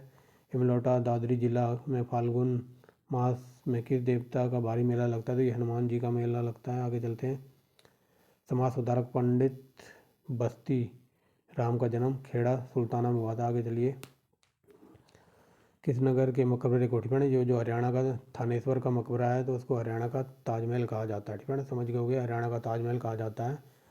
तो ये शेख चिल्ली का मकबरा है जो कि थानेश्वर में पड़ता है, हज़ारों बार पूछा हुआ। आगे चलिए, राजीव गांधी एजुकेशन सिटी की स्थापना, तो ये सोनीपत में की गई है। आगे देखिए, हरियाणा हिसार, हिसार के किस नगर की खुदाई के दौरान प्राचीन सिक्के मूर्तियाँ मिली हैं, तो ये अग्रोहा। मोस्ट इम्पोर्टेंट है ये क्वेश्चन। सोनीपत की स्थापना स्वर्ण प्रस्थ के रूप में की गई थी। आगे चलिए, कालिदास ने लिखा है, तो रघुवंशम, ये वेरी वेरी मोस्ट इम्पोर्टेंट है, ठीक है ना, रघुवंशम।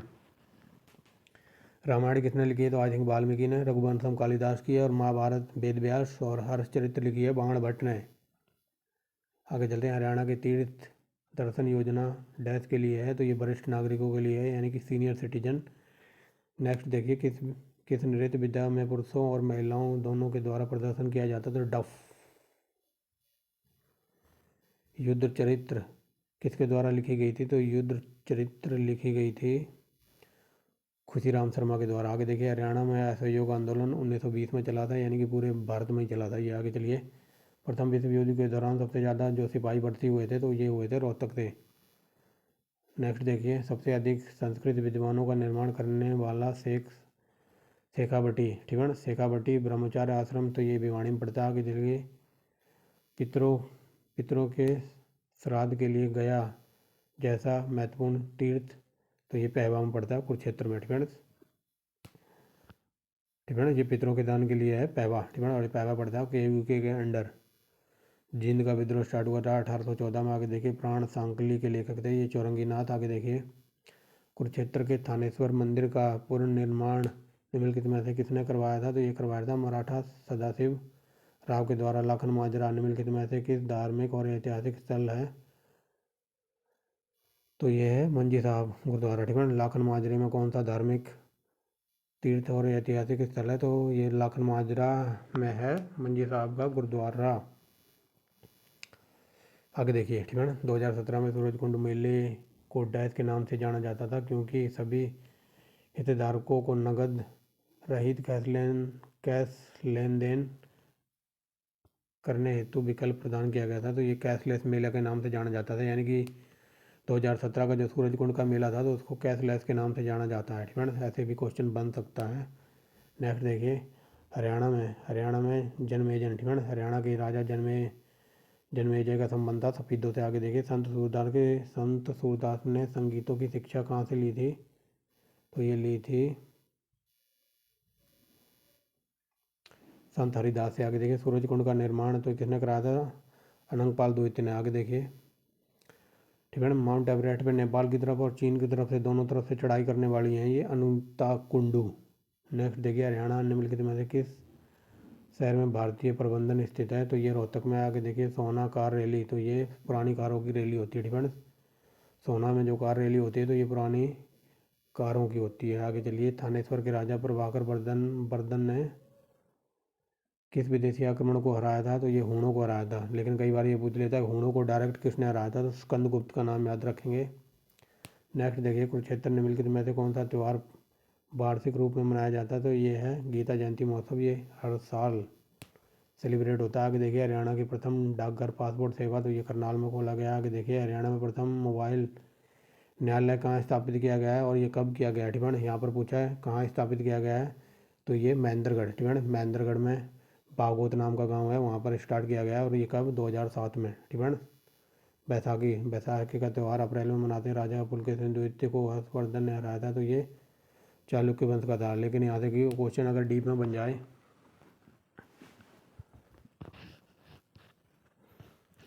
ठीक है, अगर क्वेश्चन अगर डीप में बन जाए कि पुलकेशिन द्वितीय ने हर्षवर्धन को हराया था, ये चालुक्य वंश का था। ठीक है, अगर ये क्वेश्चन बन जाए कि कब हराया था, तो ये 634 आई थिंक ऐसे हराया था। और कहाँ हराया था, किस नदी के तट पर, तो ये नर्मदा नदी के तट पर हराया था। ठीक है, याद रखेंगे नर्मदा नदी के तट पर।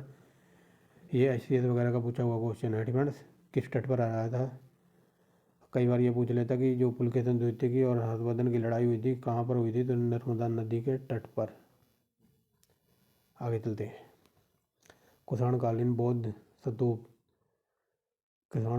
स्तूप के भगता वेशक करनाल किस स्थान पर है, तो ये आसंद में। ठीक है, कुषाणकालीन जो बौद्ध स्तूप प्राप्त हुआ है, तो ये कुषाण करनाल के आसंद के अंडर। आगे चलिए, निम्नलिखित में से कौन हरियाणा के गांधी कहलाते थे, तो ये गांधी कहलाते थे मूलचंद। आगे चलिए, वर्तमान में हरियाणा शतरंज एसोसिएशन के प्रमुख कौन है, तो ये है मुकेश खन्ना। ठीक है, ये अब चेंज हो गए हैं इस क्वेश्चन के अकॉर्डिंग, तो ये राजकुमार तिवारी थे, बट हाल फिलहाल में ये मुकेश खन्ना को बना दिया गया है। ठीक है, याद रखेंगे मुकेश खन्ना, ये वही हैं शक्तिमान वाले। ठीक फ्रेंड्स, इस क्वेश्चन के अकॉर्डिंग तो इसका आंसर हो जाएगा राजकुमार तिवारी। ठीक है, ऑप्शन नंबर हो जाएगा यहाँ पर सी। बट आप इनको याद मत रखना, इनको याद रखना मुकेश। ठीक है, मुकेश खन्ना जो कि शक्तिमान बन के आते थे। ठीक है, आगे चलिए, रोलेट एक्ट के विरोध में। ठीक है, रोलेट एक्ट के विरोध में सबने अपने पदक और सम्मान अंग्रेजों को वापस कर दिए थे, तो ये थे लाला मुरलीधर। ठीक है, लाला मुरलीधर ने अपना सम्मान, पदक और मेडल वगैरह लौटा दिए थे। क्यों, क्योंकि ये रोलेट एक्ट आया था। ठीक है, इस पर मैं 1 घंटा लेक्चर दे सकता हूँ। ये 1919 में आया था। ठीक है, और इसी के चक्कर में महात्मा गांधी ने बहुत इसको काला कानून कहा था, यानी कि बिना अपील, बिना दलील और बिना वकील का कानून था, ये काला कानून कहा गया था।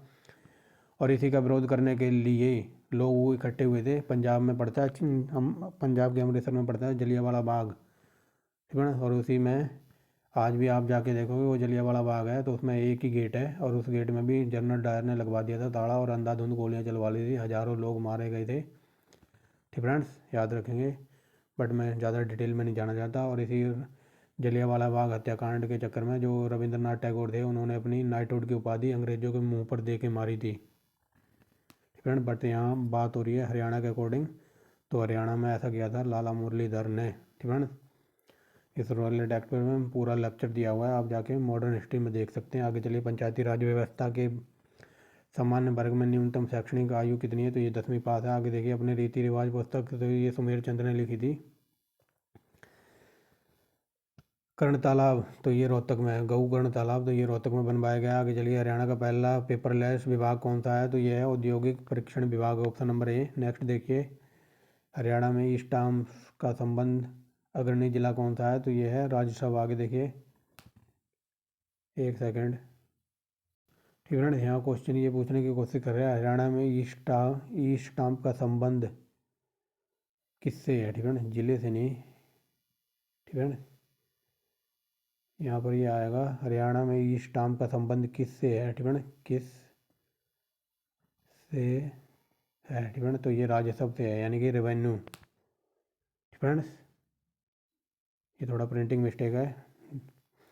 ऋग्वेद में हरियाणा को कहा गया है राज हरियाणा। आगे चलिए, पिंजौर। ठीक है, पिंजौर विरासत महोत्सव इस कार्यक्रम को डैश संस्करण होगा, तो ये 12वां। ठीक है। आगे चलिए मंजीरा। ठीक है। मंजीरा निम्नलिखित में से कौन सा उपकरण बजाया जाता है, तो ये मंजीरा में मंजीरा, नगड़ा और ये सभी बजाए जाते हैं। ठीक है, डफ वगैरह। नेक्स्ट देखिए, हरियाणा में धमाल नृत्य विद्या के प्रदर्शन में डैश किया जाता है, तो बताइए हरियाणा में जो धमाल नृत्य विद्या का प्रदर्शन कहाँ कहाँ किया जाता है, तो आई थिंक ये महेंद्रगढ़ और झज्जर में किया जाता है। ठीक है। तो ये देखिए महेंद्रगढ़ और झज्जर। आगे देखिए किस पुराण में हरियाणा को हरियाला कहा गया, तो स्कंद पुराण में। ये वेरी वेरी मोस्ट इंपॉर्टेंट है। आगे देखिए किसने भारतीय श्रोताओं को उर्दू से परिचय करवाया था, तो ये करवाया था अयोध्या प्रसाद गुलेरिया ने। आप लोग बता सकते हो, मैं आपको हिंदी की भी प्रैक्टिस सेट प्रोवाइड करा सकता हूँ फ्रेंड्स।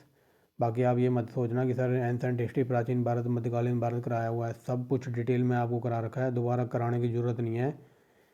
अगर आप पीईटी, ठीक है, पीईटी तो छोड़ो, वो तो यूपी वालों का है। आप अगर सीईटी का एग्ज़ाम देने जा रहे हैं, ठीक है, तो आप पढ़ के बैठ जाना सीईटी में, चाहे वो एचटीएस का एग्ज़ाम, ठीक है, एकदम डीप लेवल में कराया हुआ है, तो आप वहाँ जाके देख सकते हैं। ठीक है। हिस्ट्री वगैरह अब मैं कुछ नहीं कराऊंगा। हिस्ट्री की लगभग जो मॉडर्न हिस्ट्री चल रही है, तो उसकी 3 वीडियो और आएंगी, और 3 वीडियो के अकॉर्डिंग एकदम हम 2200 क्वेश्चन देख लेंगे। बाकी रहेगी अपनी मॉडर्न हिस्ट्री, 3 वीडियो में कंप्लीट हो जाएगी। उसके बाद इंडियन ज्योग्राफी करा रखी है किसकी, घटना चक्र की बुक से, और पोल्ट्री भी घटना चक्र की बुक से करा रखी है। आप वहाँ जाके देख सकते हैं प्ले लिस्ट में, चैनल में। ठीक है ना। तो चलिए, हरियाणा के किस कवि को उपाधि से सम्मानित किया गया है। ठीक है। तो बताइए हरियाणा में किस कवि को राज्य कवि की उपाधि से सम्मानित किया गया है, तो ये है हरियाणा के खुशी राम शर्मा। ठीक है। इनको हरियाणा का राज कवि कहा गया है। बोहर शिलालेख में हरि नायक को संदर्भित करता है। ये किसके काल से संबंधित है, ये बलबन के काल से। आगे देखिए, हरियाणा में डांसिंग, ठीक है, डांसिंग स्टोन पाया जाता है, तो ये पाया जाता है कल्याणा चरखी दादरी में। आगे देखिए, डॉक्टर डमरू गोपाल नामक उपन्यास ये हरिचंद्र शर्मा ने लिखा था, तो ये HSPCV का अर्थ, ठीक है, यहाँ पर ये पूछा है HSPCV का अर्थ है, तो ये पी का अर्थ पूछा है, तो यहाँ पी का मतलब हो जाएगा पॉपुलेशन से। ठीक है। और पूरा इसका याद रखना, हरियाणा स्टेट, और यहाँ आएगा पी से पॉपुलेशन। ठीक है। ये पॉपुलेशन यहाँ आ जाएगा कंट्रोल बोर्ड। ठीक है। यानी कि एच से बनेगा हरियाणा, एस से बनेगा स्टेट, पी से बनेगा पॉल्यूशन, और सी से बनेगा कंट्रोल, और बी से बनेगा ये बोर्ड, यानी कि भिवानी बोर्ड वाला बोर्ड। ठीक है। आगे चलिए, सन 1947 के विभाजन के बाद भारत में पंजाब राज्य के पहले मुख्यमंत्री कौन थे, तो ये थे गोपी चंद भार्गव। वैशाली सुंदरी नामक उपन्यास के रचनाकार हैं इंदिरा सोपन। आगे देखिए, हरियाणा पंचायती राज अधिनियम 1994 के अंतर्गत न्यूनतम आबादी वाले प्रत्येक गांव में एक ग्राम पंचायत का होना आवश्यक है, तो ये होना आवश्यक है 800। ठीक है ना, यहाँ पर पूछा है 1994 के अंतर्गत न्यूनतम आबादी, यानी कि 800 लोग जिस गांव में रहेंगे, तो वहाँ पर एक पंचायत जरूर होनी चाहिए। यानी कि 800, जहाँ 800 लोग जिस भी गांव में होंगे, तो वहाँ पर एक सरपंच होना जरूरी है। आगे चलिए, सरपंच समिति के सदस्यों की संख्या हरियाणा पंचायती राज अधिनियम 1993 के अंतर्गत निर्धारित की गई है, तो बताइए कितनी की गई है, तो ये धारा 50 के अंतर्गत निर्धारित की गई है। ठीक है ना, आई थिंक 50 नहीं है, ये 58 है। ठीक है, धारा 58 के अंडर आता है। ठीक है। आगे चलिए,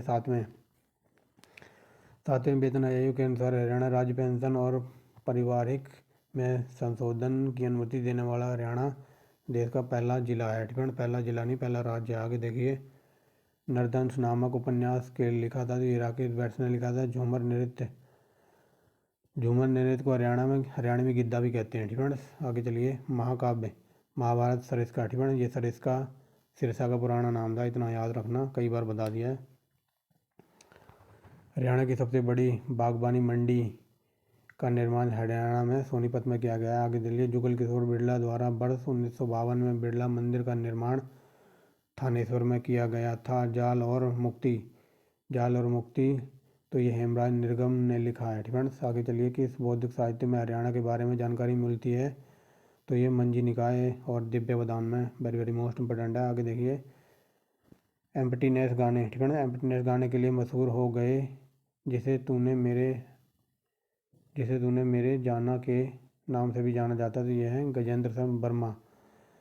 रोहतक में निम्नलिखित में से कौन सा साप्ताहिक न्यूज लेटर प्रकाशित होता था? तो ये है हरियाणा तिलक। ठीक है ना, कई बार ये पूछ लेता है कि हरियाणा तिलक कहाँ से आता था, तो ये रोहतक से निकलता था। आगे चलिए, और ये कैसा था? तो ये था वीकली, यानी कि वीक में एक बार आता था, साप्ताहिक। डिफेंस। लाला हरदेव सराय स्वतंत्रता सेनानी का जन्म कहाँ हुआ था? तो ये जन्म हुआ था इनका रोहतक में। ये देखिए, आगे देखिए, अमेरिका, ये क्वेश्चन रिपीट हो गया। अमेरिकी टैंक जाइस सीको ने ठीक है गुरुग्राम में अपनी 5वीं वैश्विक साइबर प्रयोगशाला स्टार्ट की। आगे देखिए, घोड़ी नृत्य यानी कि मैरिज के टाइम किया जाता है। आगे देखिए, हरियाणवी शब्द की शाब्दिक अर्थ क्या है? तो भगवान का वास। आगे देखिए, फरीदाबाद में जन्मी रीचा। ठीक है, रीचा की ख्याति किस कारण है? तो ये फिल्मों में, यानी कि ये गायिका है रीचा, और ये है फरीदाबाद से। ठीक है ना, सोनू निगम भी फरीदाबाद से हैं। आगे देखिए, समाचार वाचक मीमांसा मलिक का संबंध है, तो ये सोनीपत के हैं। आगे देखिए, पुरातात्विक दृष्टि से प्रसिद्ध मिर्ज़ापुर गांव किस विश्वविद्यालय के नज़दीक पड़ता है? तो ये पड़ता है कुरुक्षेत्र यूनिवर्सिटी के नज़दीक। आगे चलिए, राज्य। ठीक है ना, राज्य के किस नगर में चिकित्सा के लिए विदेशी अधिक मात्रा में आते हैं? तो ये आते हैं मेडिसिटी, यानी कि गुड़गांव में। ठीक है ना, यहाँ पर अंग्रेज वगैरह आते हैं इलाज कराने के लिए। ई की खेती का प्रसन्न का लेखक कौन है? तो ये राजा राम शास्त्री। आगे देखिए, कृषि आधारित फूड पार्क, तो ये नरवाना में है, डब्बाली में है, शाह में है, यानी कि ऑप्शन नंबर डी इन सब जगह है। आगे चलिए, अब थोड़ा कलर चेंज करते हैं। आगे देखिए, ठीक है ना, अगला क्या कहता है? पीला ओढ़। ठीक है ना, पीला तो ओढ़ मारी जच्चा मुंडेले बैठे गीत। तो ये जच्चा से आप समझ सकते हैं कि जब बच्चे का जन्म होता है तब गाया जाता है ऐसा गीत। आगे चलिए, शाहजहाँ के शासन के दौरान नारनौल का दीवान कौन था? दीवान कौन था? ये मुकुंद दास, ऑप्शन नंबर डी। ये देखिए, मुकुंद दास। आगे देखिए, शिक्षा क्षेत्र में राजनीतिक में आए डॉक्टर स्वरूप सिंह किस विश्वविद्यालय के कुलपति थे? तो ये दिल्ली यूनिवर्सिटी के कुलपति थे। सूफी संत मोहम्मद सरमाद की प्रेरणा और निरंतर सारथी स्रोत निम्नलिखित में से किसे माना जाता है? तो ये है अबू अली कलंदर शाह। नेक्स्ट देखिए, आम। ठीक है, आम का मेला ये पिंजौर में लगता है, कई बार पूछा। और ये कितने साल में लगता है? तो 2 साल के बाद। नेक्स्ट देखिए, जो 71 राजमार्ग है, तो ये पानीपत और रोहतक को जोड़ता है। ठीक है, अगर ये पूछ ले कैथल कौन से राजमार्ग पर पड़ता है? तो ये 65। ठीक है, और यहाँ पर 71 की बात हो रही है, तो 71 रोहतक और पानीपत के बीच है। ठीक है, समझ रहे हो गए। आगे चलते हैं, निम्नलिखित में से कौन सा गलत है? ठीक है, यहाँ पर आना था गलत। ठीक है, गलत। ठीक है, ये लत नहीं है, यहाँ पर आना था ग, यानी कि गलत विकल्प चुनना है। तो ये सारे सरियता, ठीक है, कटाव और जल भराव। ठीक है, तो ये सब अलग हैं, यानी कि ये मिट्टी से जुड़े हुए हैं, लेकिन ये सिंचाई परियोजना वगैरह इसके अंतर्गत नहीं आती है। ठीक है, तो सिंचाई परियोजनाओं का कटाव, जल भराव और सरियता से कोई लेना देना नहीं है। ठीक है, आगे चलते हैं। यह माना जाता है कि ख्वाजा अब्दुल शंकर की याद में मनाया गया मकबरा कहाँ स्थित है? तो ये है सिरसा में। ठीक है, कई बार क्वेश्चन ये बन जाए कि अब्दुल शंकर का मकबरा कहाँ है? तो सिरसा। ठीक है, ये सब बकवास है, याद व्याद नहीं है कुछ। यहाँ पर लिख लो कि अब ख्वाजा अबुल शंकर का मकबरा है, तो ये सिरसा में। ठीक है, सिंपल वे में चलते चलो। आगे चलिए, लोक कथाओं का उरुस्वती। ठीक है, लोक कथाओं में उरुस्वती संग्रहालय स्थित है, तो ये गुरुग्राम में। पानीपत, जो पानीपत में पाथरी माता का मेला लगता है, ये 1 महीने चलता है, यानी कि 30 दिन। ठीक है ना। आगे देखिए, हरियाणा के भिवानी में ब्रह्मचार्य आश्रम की स्थापना, तो ये पंडित सीता राम ने की थी। ठीक है ना, ब्रह्मचर्य आश्रम भिवानी में है, और किसने बनाया था? तो ये सीताराम ने। आगे चलिए, यादगार एक गालिब की रचयिताकार कौन है? तो ये है option number B, Altaf Hussain Ali, और ये पानीपत से बिलोंग करते थे। आगे देखिए, निम्नलिखित में से कौन सा महत्वपूर्ण वृक्ष नहीं पाया जाता हरियाणा में? तो हरियाणा में सागौन के वृक्ष नहीं पाए जाते। सागौन है क्या कहीं? ये देखिए, किक्कर तो बहुत सारे मिल जाएंगे। ठीक है, सतूस तो A1 क्वालिटी का मिलता है यहाँ पर, और देवदार। ठीक है, लेकिन सागौन के पेड़ नहीं मिलते हैं हरियाणा में, तो ऑप्शन नंबर बी। अगर ये पूछ ले सबसे ज़्यादा कीकर वगैरह कहाँ है? कीकर। ठीक है, कीकर सबसे ज़्यादा कहाँ है? तो आप जाएंगे जींद की तरफ। ठीक है, जींद आंसर हो जाएगा। हरियाणा में देहाती मेला आमतौर पर कितने दिनों चलता है? तो ये 1 सप्ताह चलता है। आगे चलिए, निम्न में से कौन मौसम नामक पुस्तक का लेखक है? तो ये अय्यूब खान। आगे चलिए, नृत्य शैली रास लीला किसको समर्पित है? रास लीला कौन करते थे? तो ये भगवान कृष्ण जी करते थे। हरियाणा सरकार ने हरियाणा में फोन विनिर्माण केंद्र स्थापित करने के लिए डैश के साथ समझौता किया है? तो ये जियोनी कंपनी के साथ। आगे देखिए, हरियाणा पुलिस विभाग एक डिजिटल जांच केंद्र वाला देश का पहला, ठीक है, देश का पहला पुलिस विभाग बन गया, ठीक है। आगे चलिए, हरियाणा सामुदायिक वानिकी परियोजना में राज्य सरकार और डैश द्वारा स्थापित की जाएगी? तो यूरोपीय आयोग के द्वारा डैश, यहाँ देखिए कैथल, ठीक है, कैथल जिला अर्ध रेगिस्तानी रेतीली भाग का हिस्सा नहीं है, ठीक है। यानी कि ये पूछा जा रहा है कि जो रेगिस्तान वगैरह से कौन कौन से ज़िले लगे हुए हैं, ठीक है। तो ये भिवानी लगा हुआ है, ठीक है, राजस्थान वगैरह के इलाके से, फतेहाबाद और इसे हिसार वगैरह। लेकिन कैथल बहुत दूर पड़ जाता है रेगिस्तान से, ठीक है। कुरुक्षेत्र में कल्पना चावला जो स्मारक तारामंडल बना था, तो ये 2007 में बना था। यहाँ पर मैं गया हुआ हूँ, ठीक है। 50 रुपये टिकट है, बट A1 क्वालिटी का मज़ा आ जाता है। उस क्षेत्र में जिसे आज हरियाणा कहा जाता है, तोमार शासक का अंत किस शासक ने समाप्त किया था? तो ये किया था चौहान, ठीक है। ये चौहान लिखा हुआ है, बट ये कई जगह ये चौहान भी लिखा मिलेगा, ठीक है। जब ये मैंने आपको प्राचीन भारत वगैरह पढ़ाया था ना, तो ये वशिष्ठ विश्वामित्र वगैरह थे, तो इन्होंने अपने तपस्या से 4 आदमियों को बनाया था, ठीक है। इसमें थे एक चौहान, यानी इनको चौहान कहा जाता था, ठीक है। एक थे सोलंकी वगैरह, एक थे परमार जिनको पवार भी कहा जाता है, ठीक है। तो ये मैंने सब प्राचीन भारत में पढ़ाया था आपको डिटेल में। और एक था शायद कोई और था, ठीक है। एक परमार थे जिनको अब पवार कहा जाता है, एक चौहान, ठीक है। एक चौहान को आज चौहान भी कहा जाता है, ठीक है। और एक आधा और था, वो अभी याद नहीं आ रहा है। आगे चलते हैं। कुरुक्षेत्र के तारनेश्वर में स्थित बिरला मंदिर का निर्माण सफ़ेद संगमरमर से हुआ है, ठीक है। ये देखिए, नेक्स्ट देखिए, खानवा की लड़ाई के समय बली ए मेवात कौन था? तो ये था हसन खां। आगे देखिए, नारनौल में सतनामी पंथ की स्थापना किसने की थी? तो ये बीरबल ने की थी। कब की थी? तो ये 1543 में। आगे देखिए, 2009 में हरियाणा विधानसभा चुनावों में बसपा ने कितनी सीटें जीती थी? तो ये 1 सीट जीती थी। आगे चलिए, हरित हरियाणा विशाल हरियाणा जुलाई 2017 में हरियाणा सरकार द्वारा शुरू किया गया एक अभियान, ये वृक्षारोपण अभियान है, ठीक है। यानी कि हरित हरियाणा विशाल हरियाणा, ये क्या है? तो ये वृक्षारोपण, यानी कि ज़्यादा से ज़्यादा पेड़ लगाना। राज्य में ग्रामीण जनसंख्या की वृद्धि दर 2011 में कितनी थी? तो ये थी 15.27%। आगे देखिए, किस भारतवंशी राजा ने हरियाणा को अपना विजय अभियान शुरू किया था? तो ये सुदास। आगे चलिए, हरियाणा साहित्य संगम का पहला संस्करण कहाँ प्रचलित हुआ था? तो ये हुआ था, हरियाणा साहित्य संगम का पहला संस्करण कहाँ संचालित हुआ था? तो ये हुआ था इंद्रधनुष ऑडिटोरियम में। आगे चलिए, जो 2017 की मिस वर्ल्ड थी मानसी छिल्लर, तो ये हरियाणा से बिलोंग करती थी। और इन्होंने जो प्रतियोगिता जीती थी वो हुई थी चीन में, ठीक है। याद रखेंगे, 2017 की जो मानसी छिल्लर हैं, ठीक है, ये हरियाणा से थी। और इन्होंने जो ये विश्व चैम्पियनशिप जीती थी, तो ये चाइना में हुई थी, ठीक है। आगे चलिए, 2000 क्या बोल रहा हूँ, हरियाणा में अंतर्राष्ट्रीय गीता महोत्सव 2017 का पार्टनर देश कौन सा था? तो ये था मॉरिशस, ठीक है। और ये 2022 की बात करें तो ये हो जाएगा, अगर राज्य की बात करें तो राज्य हो जाएगा J&K, यानी कि जम्मू कश्मीर। और देश की बात करें तो देश हो जाएगा उज्बेकिस्तान, जिसकी राजधानी है ताशकंद। आगे चलते हैं, हरियाणा का वन विभाग, ठीक है। हरियाणा का वन विभाग की रिपोर्ट के अनुसार, तो ये वन विभाग कितना हो गया हरियाणा का? ठीक है, ये हो गया 1680 कुछ हो गया, ठीक है। ये पुरानी रिपोर्ट है, अब जो 2021 की आई तो उसमें 1680, याद रखना 1600 प्लस ही है, ठीक है।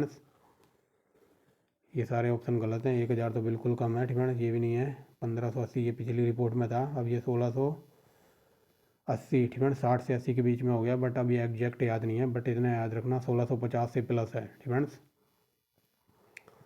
तो आगे देखिए, आम मेला जो प्रत्येक वर्ष में पिंजौर में लगता है, ठीक है। सबसे पहले कब आयोजित किया था? आम मेला पिंजौर में लगता है, 2 वर्ष में एक बार लगता है, और ये 1992 से लगता आ रहा है, ठीक है। आगे चलिए, चौधरी लोहरी सिंह किस खेल से संबंधित हैं? तो ये क्या बोल दिया मैंने कि ज़िले से संबंधित है, तो ये हैं रोहतक से। चौधरी लोहरी सिंह ये रोहतक से आते थे, इनका डोमिसाइल रोहतक का था, ठीक है। आगे चलिए, हरियाणा पर्यटन निगम लिमिटेड का मुख्यालय कहाँ स्थित है? तो चंडीगढ़। छोटू राम भाखड़ा नागल परियोजना फ्रेंड्स इन्होंने बनवाई थी। तो यहाँ देखिए क्या पूछा है, छोटू राम ने भाखड़ा नागल समझौते पर किसके साथ हस्ताक्षर किए? तो ये बिलासपुर के राजा के साथ। आगे चलिए। हरियाणा राज्य सदैव विविधता बोर्ड की स्थापना किस वर्ष हुई थी? 2006 में। आगे देखिए हरियाणा में, ठीक है ना। आगे चलते हैं। हरियाणा में मसानी मेला किसकी पूजा के लिए माना जाता था? चेचक की देवी। आगे चलते हैं। सिकंदर हयात खान की मृत्यु के बाद निम्नलिखित में से कौन नेता पंजाब के प्रधानमंत्री के रूप में सफल हुआ था? तो ये था फिरोज खान नून। आगे देखिए निम्नलिखित में से कौन छोटू राम के उपकारी थे जिनके साथ वकालत की थी? तो ये थे चौधरी लाल चंद। आगे देखिए सन 1857 के विद्रोह में तफजल हुसैन का अभियान मुख्य रूप से कहाँ पर केंद्रित था? तो ये अम्बाड़ा में थे। आगे चलिए निम्नलिखित में से किसने हरियाणा में उर्दू के पहली बार राज्य कवि की उपाधि से सम्मानित किया गया? तो ये अनूप चंद आफ्ताब। नेक्स्ट देखिए निम्नलिखित में से किस नाटक पुस्तक चेतना के लेखक हैं?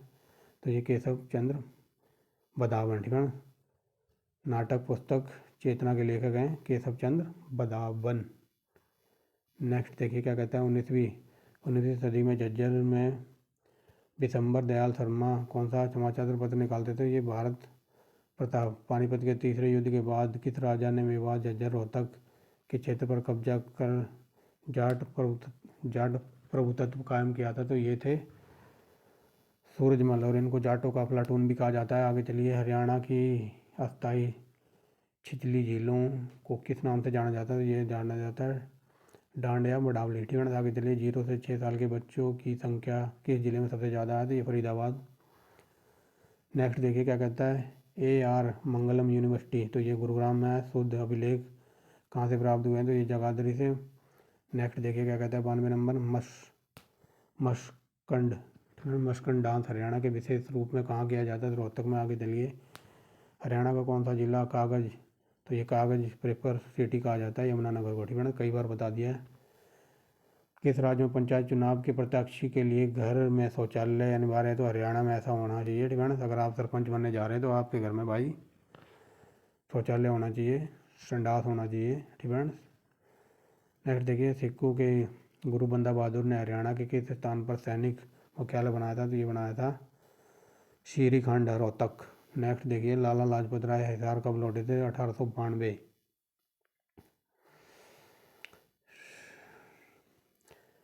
चौधरी छोटू राम ने पंजाब में मुस्लिम नेता मियाँ फजल हुसैन से मिलकर कौन सी पार्टी बनाई थी? तो यूनिस्ट पार्टी। निम्नलिखित में से कौन मुख्यमंत्री हरियाणा के केसरी के संपादक व संचालक रहे थे? बनारसी दास गुप्ता। ये हरियाणा केसरी नामक पत्रिका वगैरह या फिर समाचार पत्र वगैरह निकालते थे, और ये थे मुख्यमंत्री, ठीक है, बनारसी दास गुप्ता। नेक्स्ट देखिए हरियाणा में देवी राक्षस योजना, तो ये 2 अक्टूबर 2003 से चल रही है। नेक्स्ट देखिए आज का लास्ट क्वेश्चन, हरियाणा पानीपत में मराठा युद्ध शहादत दिवस कब मनाया जाता? तो ये है 14 जनवरी, ठीक है। तो ये थी आज की वीडियो, लगभग 200 क्वेश्चन हरियाणा जीके के, ठीक है। 65 क्वेश्चन ज्योग्राफी वगैरह के, और भी बहुत कुछ करा दिया। तो मिलते हैं नेक्स्ट वीडियो में, ठीक है। अगर कंटेंट वगैरह पसंद आता है तो आप एक लाइक कर सकते हैं, ठीक है। चैनल को सब्सक्राइब कर सकते हैं, और ऐसी वीडियो देखने के लिए आप जुड़े रहिए जो आंसर के साथ, ठीक है। और इसी वीडियो के डिस्क्रिप्शन में हर वो वीडियो का लिंक आपको लगा दिया जाएगा। तो thanks for watching the video and bye. अगर आपको हिंदी की प्रैक्टिस करनी है तो आप बता सकते हैं कमेंट बॉक्स में, मैं हिंदी की भी प्रैक्टिस ऐड करा सकता हूँ, ठीक है। तो thanks for watching the video and wait for next video.